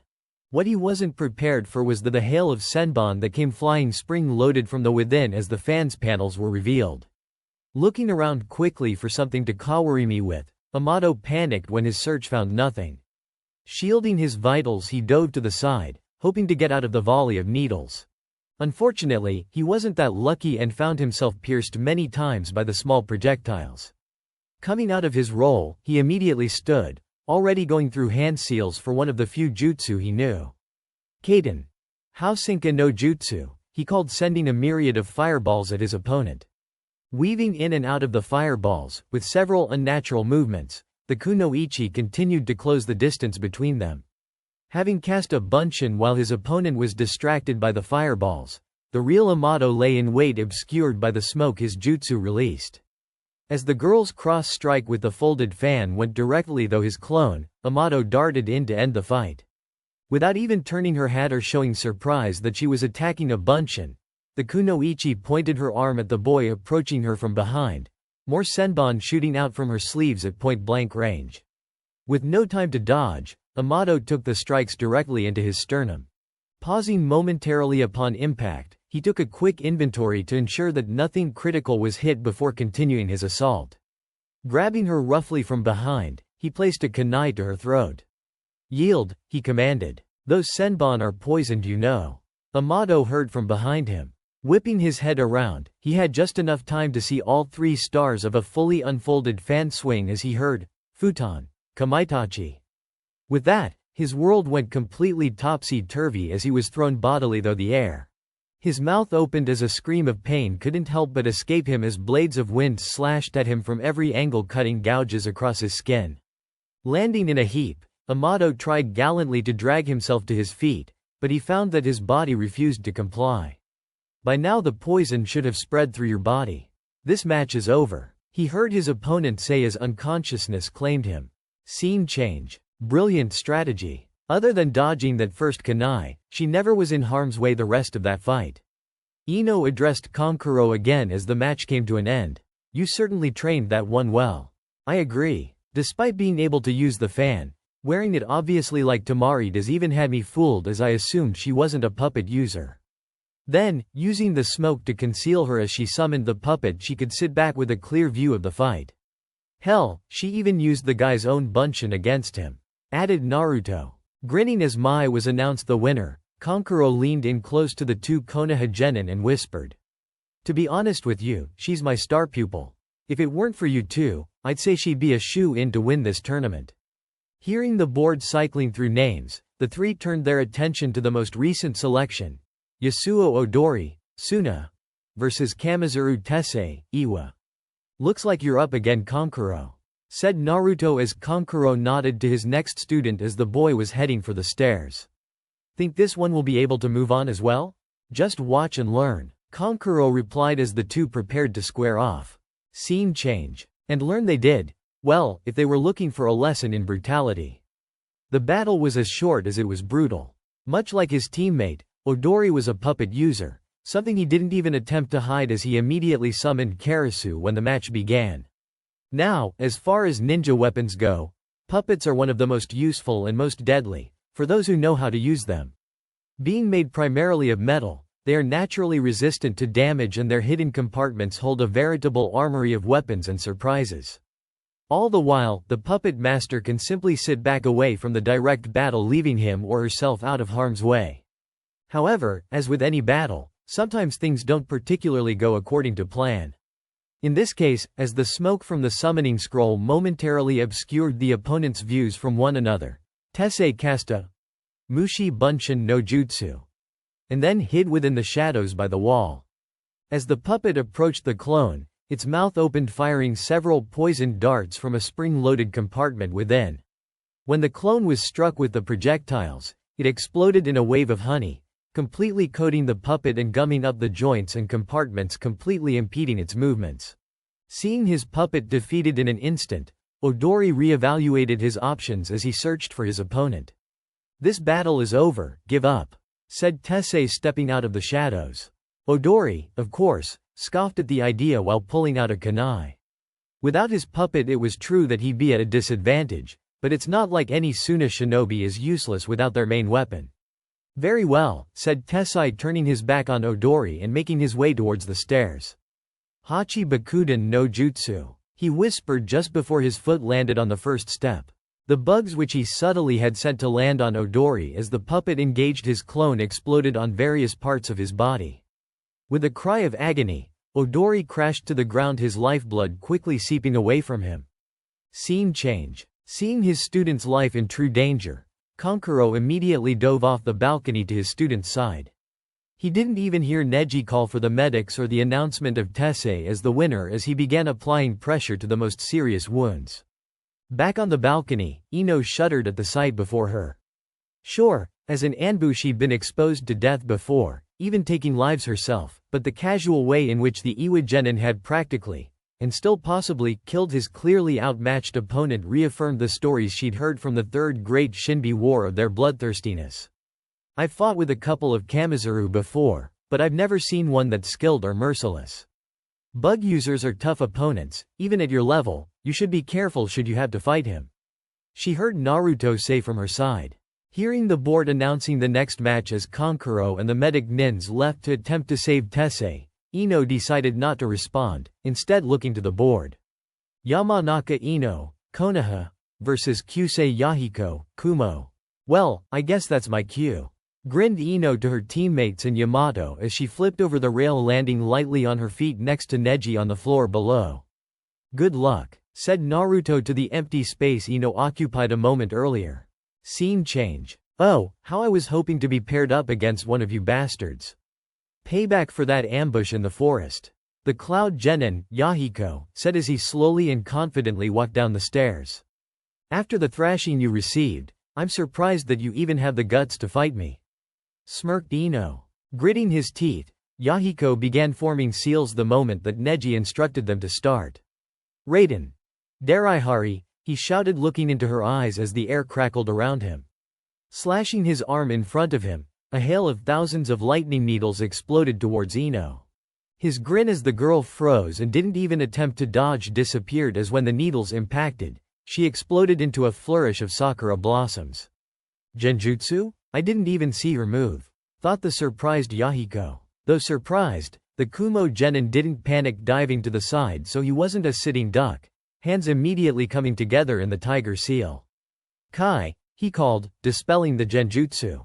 With the illusion gone, he had less than a second to duck under the cross-slash of Ino's kodachi. As the blade grazed his hair, Yahiko moved to attack his opponent's exposed side. Of course, he did not expect her to simply continue her rotation and, lashing out with her legs, send him sprawling across the ground. As he skipped across the stone floor, Yahiko planted his hand and used his momentum to flip up, flinging a kunai in the direction that his opponent was. Landing on his feet, he glared as the girl effortlessly batted the lightning-charged kunai out of the air with her blade. Surely you can do better than that, taunted his overly confident opponent. Of course he could do better than that. Just who did this girl think he was? He was Kyusei Yahiko, one of the best genin that Kumogakure, the strongest of the hidden villages, had to offer. Beyond that, he was personally trained by General Ni Yugito, one of the strongest of hidden cloud and container of the Nibi no Nekomata. This foolish girl clearly had a death wish, insulting him as she had been. Very well, if she wanted to die, who was he to stop her? In fact, he was all too happy to help her on her way. These were the thoughts racing through Yahiko's head as he pulled out a series of kunai. Seeing no movement from his opponent, he charged each of them with lightning chakra before tossing all but one of them towards his opponent in the shape of a pentagram. Quickly flashing through hand seals, he prepared his strongest jutsu, Raiden, Raikyo Haku. He called out, hurling the final kunai with all of his strength directly at the middle of the other 5 that were still sailing towards Ino. The technique was deceiving as none of the initial 5 kunai thrown actually target the opponent. Disappear, he yelled as the kunai reached the center of the projectiles. The moment it did, lightning surged and exploded, encompassing Ino's surprised, unmoving form. Chapter 16. Terrifying Jutsu, said Konohamaru aloud as the match came to a close, his fists clenched as he surveyed the damage left behind by Yahiko's Raikyo Haku. The surrounding genin and even Genma and Yamato each affirmed. The winner began walking slowly back up the stairs, a self-satisfied expression on their face, while the medical crew that wasn't immediately working on keeping Samui alive long enough to heal was tending to the burns of the defeated nin. You nearly lost that, you know, said Naruto as the unscathed shinobi reached his position. So, the guy wasn't all bark. I still had it under control, Ino replied with a grin. Flashback. As the Kumo nin known as Yahiko threw the first 5 kunai, Ino quirked an eyebrow as they were moving quite slowly and none of them were en route to even come close to hitting her. Seeing him beginning to form hand seals, she caught a flash of his surface thoughts with her bloodline, and her eyes widened. Hands immediately grasping the hilts of her kodachis, she prepared the strongest wind attack she had to counter what she knew to be a powerful incoming lightning jutsu. Raiden. Raikyo Haku, called out Yahiko, hurling a 6th kunai the moment that Yahiko's kunai reached the center of the other 5 projectiles. He yelled, disappear. As the lightning contained with each surged and exploded in a gigantic blast. The moment that the lightning jutsu initiated, in one movement Ino drew her kodachis and called out, Nito Ryu Ei. Rishumon, though the crackle of the electricity completely masked her words. A whirlwind of slashing blades of wind exploded off of Ino's kodachis, pushing back against the crackling lightning not a foot in front of her. Despite the lightning element's innate weakness against wind, the sheer power of the attack would have allowed it to overcome a weaker defense.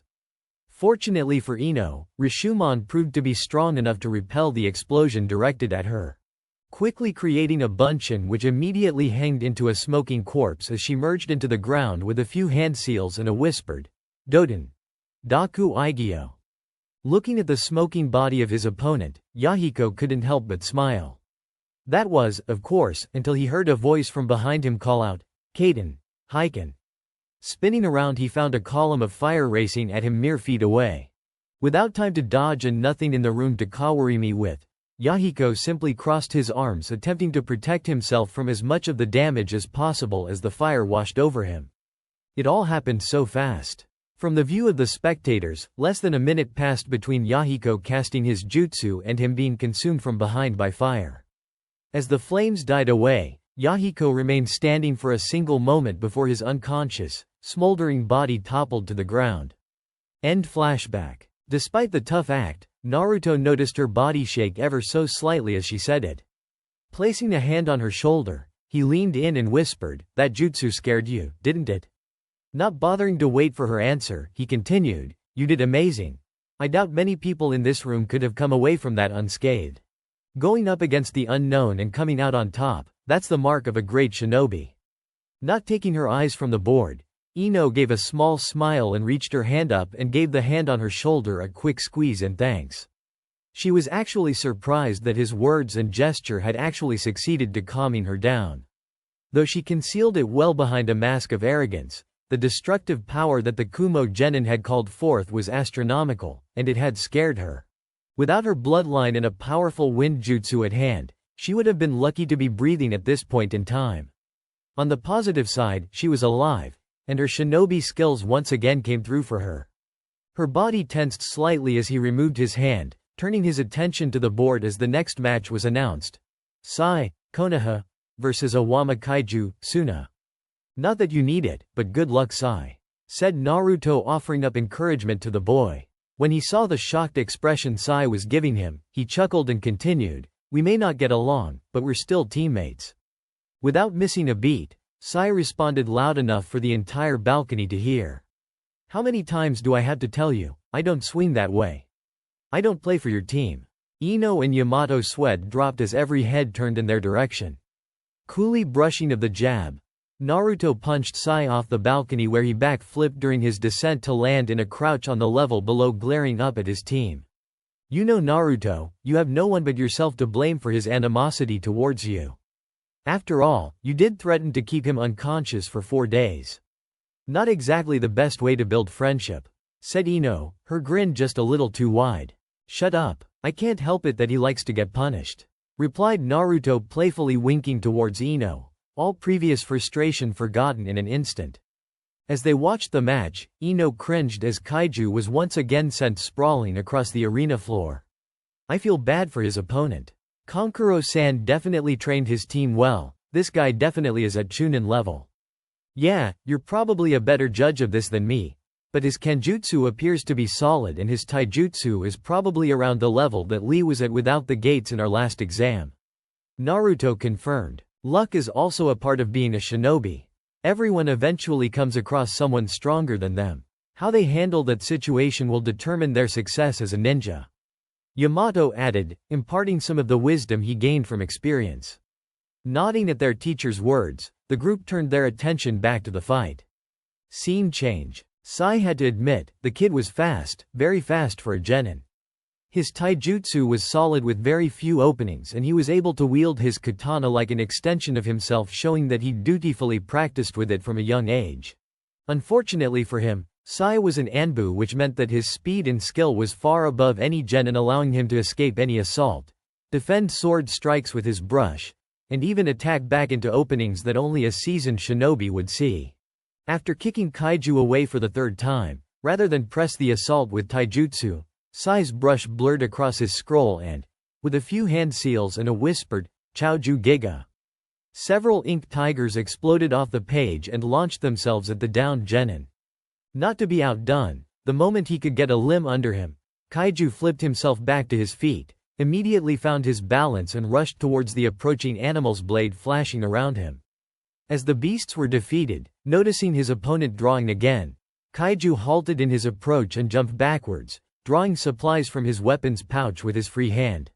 As several snakes raced off the scroll and across the floor, he threw a couple of kunai with exploding tags attached directly into their path.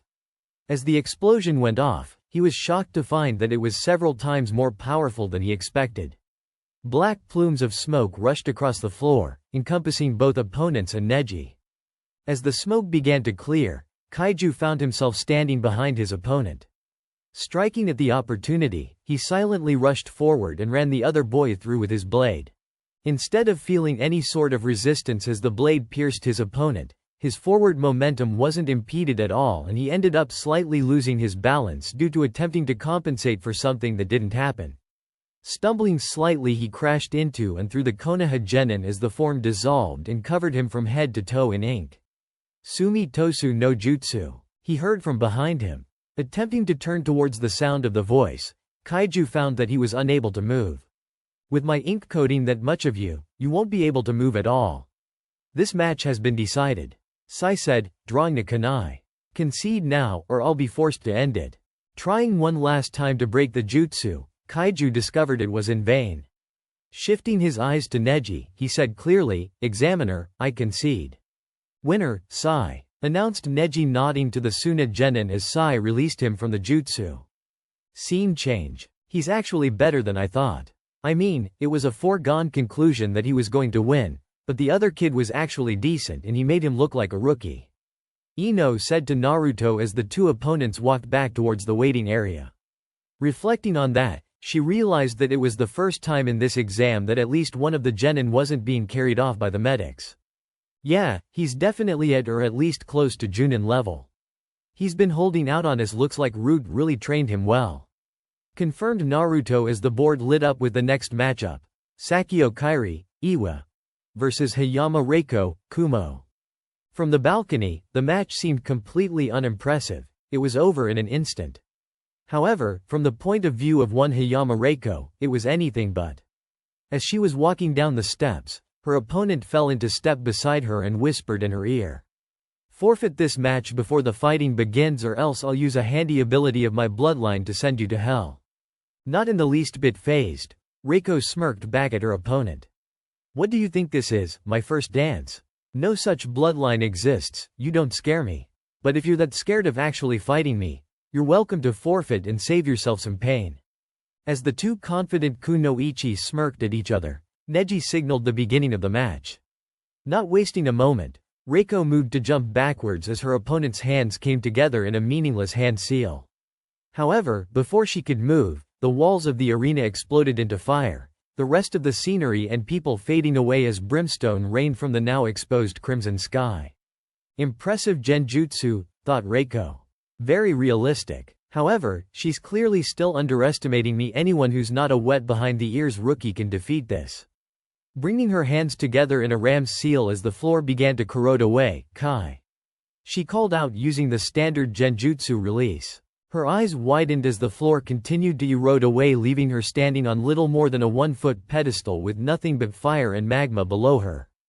Double-layered genjutsu? She tried again, Kai, this time pulsing her chakra even stronger. Below her, the magma began to shift and churn as a figure began to emerge.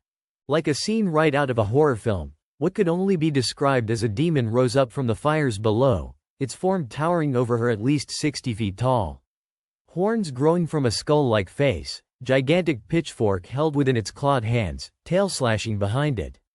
However, most terrifying of all were its eyes. On a being made entirely of fire and magma, it wouldn't seem possible that the eyes could possibly stand out, but within the jet-black pupils, shone a supernova of fire promising nothing but a merciless death. What is this? She thought as the demon's eyes focused directly on her. Kai. The raining brimstone increased, burning into her skin. It can't be, she thought, beginning to become desperate. Kai. The towering demon raised its pitchfork. It's real? She thought before screaming, Kai. Kai. Kai. Praying that the nightmare would end. And end it did as the demon's arm came forward, the pitchfork piercing her body as her body exploded from within in white-hot pain. Scene change. To those watching from the balcony, once Neji signaled the start of the match, Reiko simply began to scream out, Kai, repeatedly in steadily increasing volume before screaming in agony and collapsing to the ground. The entire fight took less than a minute with neither fighter moving an inch from where they began. That must have been one hell of a genjutsu. Naruto said to the audience as a whole. What's the matter, Dickless? Scared? Quipped Sai, earning him a glare from several of the audience. Clearly the stupid cow was just weak. Maybe, agreed Naruto, though it didn't add up considering the strength of the Cloud Genin that Ino fought. No time to worry about that, said Ino, gesturing to the board, a smile noticeably absent from her face. You're up next. Looking at the board himself, his heart sank. It was truly the worst possible situation. It read, Uzumaki Naruto, Konoha, versus Sarutobi Konohamaru, Konoha. Turning to his longtime friend, he saw the stricken look he was giving him. Silently, the two of them walked down to the lower level. This isn't good. Konohamaru's completely locked up. He can't fight like this. As they stood across from one another waiting for Neji to signal the beginning of the match, Naruto forced a smile to his face and addressed his opponent. Come on, Konohamaru, let's give these people something to watch. I always told you that if you wanted to become Hokage that you'd have to go through me. Here's your first chance, show me how much you've grown. Begin. Chapter 17. This isn't how this was supposed to end, thought Konohamaru as the board revealed his opponent to be none other than Uzumaki Naruto. Turning to face his longtime friend, he saw the same surprised, disappointed look on his face that he knew he must be mimicking. Despite knowing that Naruto was going to be participating in the exams, he never imagined that he'd actually be forced to fight him. I should just give up, there's no way I can beat him, rang through his mind as he walked down the stairs with his head down and shoulders slumped as though walking in a funeral procession. Being the grandson of the deceased Sandaime Hokage, Konohamaru was given a bit of leeway by the Godem. Knowing how much he idolized Naruto, she allowed Konohamaru to look at his file which documented his abilities and overall shinobi resume. Well, at least the one containing the information on Naruto before he'd left to train with Jiraiya. Even putting aside his idolizing the older genin, if he was objective with himself, Konohamaru knew it was unlikely that he would be able to defeat that Naruto, let alone one which had spent the last 3 years training with one of the legendary Sannin. Standing across from Naruto, Konohamaru didn't even attempt to take a fighting pose, head down in defeat. Deciding to save himself the embarrassment, he glanced up at the examiner and opened his mouth to withdraw from the match. Come on, Konohamaru, let's give these people something to watch, he heard Naruto say somewhat cheerily from across from him. Glancing up, he saw a smile on Naruto's face. And why shouldn't he be smiling? He's got a guaranteed pass into the next round, he thought bitterly. I always told you that if you wanted to become Hokage that you'd have to go through me. Here's your first chance, show me how much you've grown. Naruto continued, dropping into a light taijutsu stance. Konohamaru felt his fighting spirit return at those words. Naruto wasn't looking down on him. He could see it in his eyes that he honestly wanted to fight him. Of course, he replied, dropping into his own stance, bow staff held in one hand behind him. But the position of Hokage will be mine, he finished, a grin forming on his face. Begin, they each heard Neji say as the two leapt towards each other. Scene change. Naruto was impressed. Konohamaru controlled his bow staff like it was an art form, using its superior reach to make up for his small stature, keeping the opponent at a distance. Of course, for an opponent of Naruto's caliber, it wasn't nearly enough. He could have slipped within his friend's guard as any time with his superior speed, but he meant what he said. He really wanted to see Konohamaru's improvement. So, he was content just dodging and redirecting the staff with his hands, never once allowing the boy to land a blow. As Konohamaru pulled back after failed high to low cross strike, he left a slight opening that even another genin could have seen. Seeing the opportunity to teach him a lesson, Naruto stepped in to take advantage of the opening. However, as soon as he moved, Konohamaru changed the direction of the staff, the tip of it firing straight down his arm, immediately striking at the spot Naruto was headed towards. Grinning as he figured out the ploy, Naruto whispered, "Soru," and vanished, the tip of the staff passing through his afterimage and striking the ground. You left that opening intentionally, didn't you? Asked Naruto, reappearing behind and several feet away from Konohamaru. The only response he received was a grin from the other boy as got back into a fighting stance. Glancing at the ground, Naruto quirked an eyebrow at his opponent in question of the perfectly round hole several inches deep in the cement. Looks like you learned a few things from your uncle, that was dangerous. Please, if that was enough to defeat you, you wouldn't be worthy of the title of Hokage. smirked the younger genin. The stance he was in completely concealed the weapon from view, with the staff held parallel to the ground behind him and only the tip was held in his hand. I suppose that's fair. Naruto smiled back. Well then, I guess it's time to start getting serious. Kage Bunshin no Jutsu. A dozen clones sprung up around him. With an affirmative nod, the clones rushed towards Konoha's honorable grandson. Scene change. Interesting student you've got there, Genma, said Yamato, turning to the other Konoha Junin instructor. Konohamaru certainly has his grandfather's talent. He's still young, so he hasn't been able to cultivate it yet, but I have high hopes for that one. The lazy-looking Junin replied while chewing on a large toothpick. No offense, Hanabi-san, said Ino, addressing the young Hyuga before turning her attention to Genma, but he must be your ace, huh? She asked while watching the boy in question battling the clones.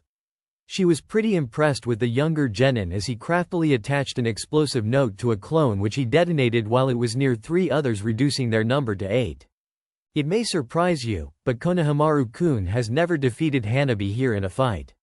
Despite his great potential, Hanabi continues to prove why the Hyuga are the most feared clan in Konoha, replied Genma, apparently not caring if such information on his team was leaked.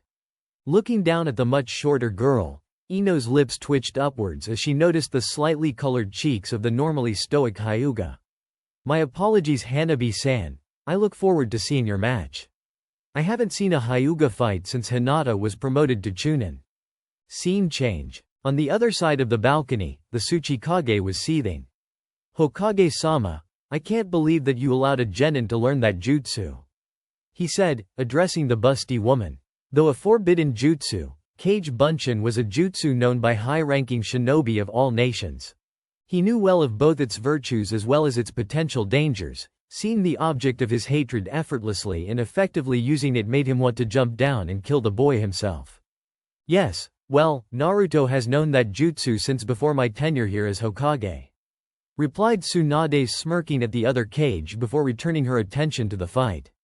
She knew that he was well aware that the chakra capacity needed to safely perform Kage Bunshin was very high, so this had effectively told him that for over 3 years, Naruto held a Junin level of chakra. Incredible, the Tsuchikage replied, grinding his teeth. It's a miracle that a boy capable of such a feat is still a genin after all this time. He's only taken the exams once 3 years ago, replied Jiraiya, humoring the Tsuchikage's prying. Once he became my apprentice, we've been traveling and he's been unable to participate. Hearing a crunching sound, the Tsuchikage turned his attention to the other members of his team. Tessei was standing back, away from the final member of his team. Red armor crackling with barely suppressed energy, the man's hands were gripping the rail so tightly that it had crushed from the pressure. Hoping to placate the man before he exploded, he placed his hand on shoulder but couldn't help but step back as the man turned a glare towards him that promised a painful death, his golden eyes flashing dangerously. A moment passed and a spark of recognition appeared within those murderous eyes as the Tsuchikage flared his chakra, momentarily drawing the attention of the others on the balcony.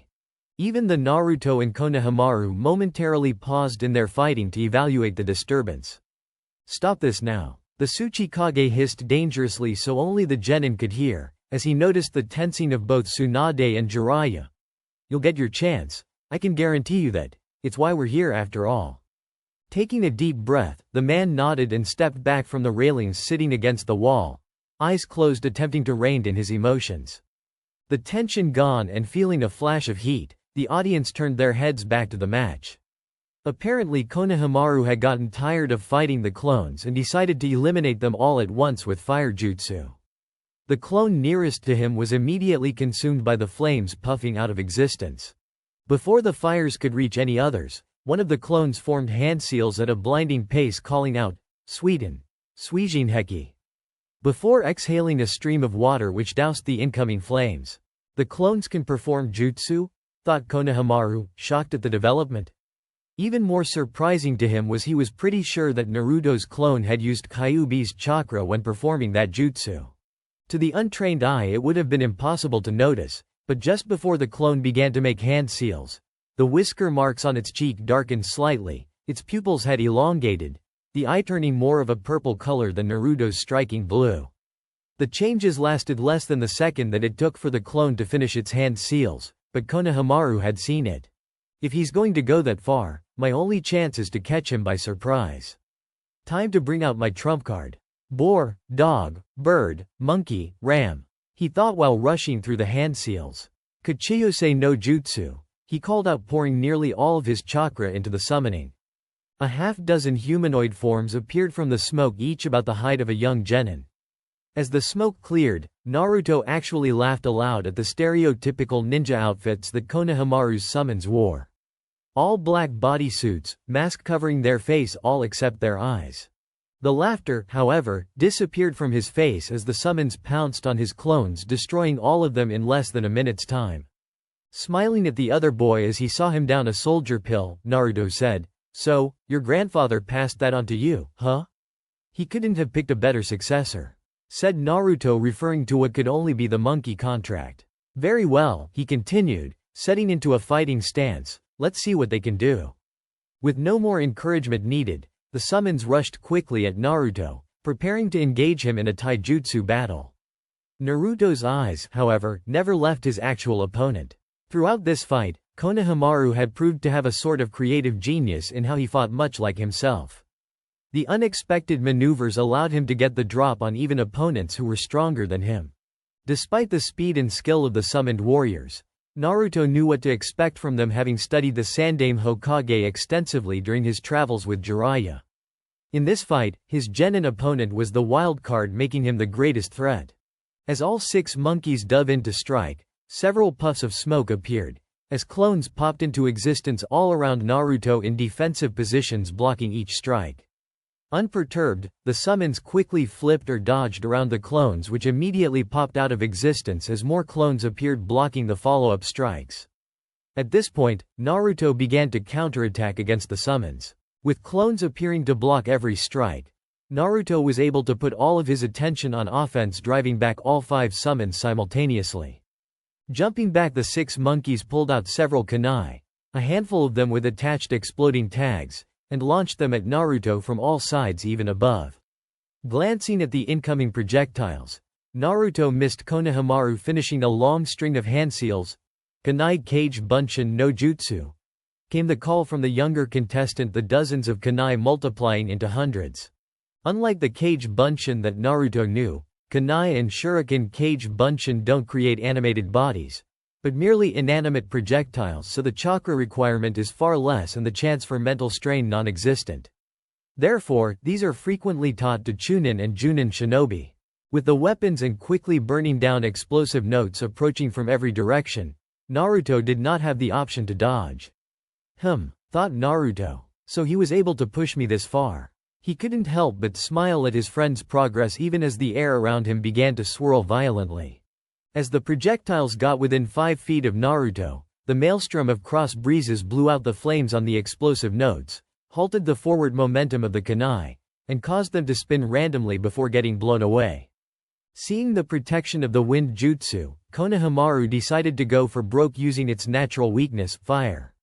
Releasing his summons and forming hand seals as fast as he could, he called forth the remainder of his soldier pill recovered chakra and called Kaden Gukaku no Jutsu, sending the largest fireball he was able to towards his opponent. Chakra reserves exhausted to the maximum safe level, Konohamaru was seeing spots. Panting, he fell to one knee, awaiting the result. Seeing the incoming fire attack, Naruto called Shinkujin, bringing his hand across his body in a slashing motion, causing the wind to part and a vacuum to form in the path his hand traveled as it moved out towards the other genin. As the fireball met Naruto's blade, the fireball folded inwards, the vacuum consuming the oxygen and extinguishing the flames.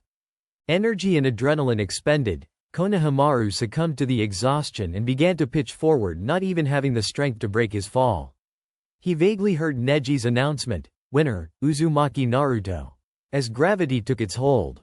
Wincing as he braced for impact, he was surprised when it never came. Drifting in and out of consciousness, he felt a powerful grip on his shoulder. He felt a flurry of movement as unconsciousness claimed him. Opening his eyes, he found himself back on the balcony, propped up against the wall. From his vantage point he could see the backs of Naruto and his team as well as his Chunin sensei, Genma. Not having the strength to stand, he asked aloud, "What happened?" "You overdid it and passed out from chakra exhaustion. Great fight though. You're a hell of a lot stronger than I was when I first took these exams," replied Naruto, turning and smiling at him. Smiling weakly he corrected, "I meant, how did I get here?" "Naruto caught you and brought you here," responded Ino. Looking to Naruto he heard, "You weren't hurt at all and there's only the one match left, so I figured I'd save you the trouble of the medic nins. In my experience, it's easy to find yourself in their care, but impossible to get away." Konohamaru couldn't help but laugh slightly at the truth of that statement before asking, "How long was I out for?" "Only about 5 minutes, just enough time for your body to recover some chakra. Had you used any more the recovery time would have increased exponentially," replied Genma casually, though sternly. "Where's Hanabi-chan?" he asked as his mind began to clear and he noticed his teammate's absence. Raising an eyebrow in question to the boy's use of the chan suffix, Naruto responded, "As I said, there's one fight to go." His face becoming serious as he peered back to the level below. Dragging himself to his feet, Konohamaru made his way over to the railings to see as well. Scene change. It was the forest all over again. That's all that Hanabi kept thinking as she attempted to fight off her opponent. Sure, back then it was 3-on-1 and she was never given an opportunity to go on any sort of offensive, but ignoring that, the situation was the same. This genin knew her fortes and avoided them like the plague. When the board first showed that she was going to be getting the opportunity to fight the Cloud Genin, Ijo Mugen, she was actually enthused. Here was an opportunity to get back at them for the thrashing her team received in the second test. Of course, saying this was easier than doing it is, now that she actually had to defeat this opponent, she realized that he was just toying with her before and was actually much better than she had realized. Dodging another rain of shuriken, Hanabi flipped into the air to avoid the ninja wire that her opponent had snaked all along the ground. Once again thanking her natural-born gift as electrical current jumped off the wires attempting to strike her had she not seen the nearly invisible wires. As she landed, she immediately began to spin. "Kaiten," she called out as chakra shot out from each of her tenketsu forming a protective dome around her spinning form. As the incoming kunai impacted the ultimate defense, explosions rang out across the stadium as exploding tags detonated attempting to break through. Fortunately for Hanabi, her ultimate defense remained unbreakable as smoke cascaded around the protective dome. Unlike the rest of the room, the smoke did nothing to impede her vision, a blessing as she was able to see the other genin forming hand seals. Coming out of her spin, she dove to the side, avoiding the Raiden, and hand springing off one hand to land back on her feet in a battle-ready pose. The entire fight had been like this. Whether the opponent was truly a mid-range fighter was unclear, but he would never let her close the distance between them enough to bring the battle to taijutsu where her gentle fist could provide her with an advantage. Taking the brief respite as a moment to think, Hanabi considered her options. "So, this is what the Hyuga have been reduced to, is it?" sneered the boy across from her. Not bothering to respond to the goading, Hanabi put her hands together. Disgusted with herself for relying on a lesser technique, she nonetheless formed the necessary hand seals before creating a handful of bunshin around her. Splitting up, they rushed in unison towards her opponent. "Like hell that'll work," shouted the Kumo genin hands coming together forming seals. As Hanabi and the clones began to draw close, he finished preparing his jutsu, hands held together in a dragon seal. He called out, "Raiden, Ranmaiku Raiko." As his body began to glow momentarily and tendrils of lightning began to shoot off of him in every direction. Watching the various incoming assailants, he saw bolts of lightning strike and pass through 4 of them.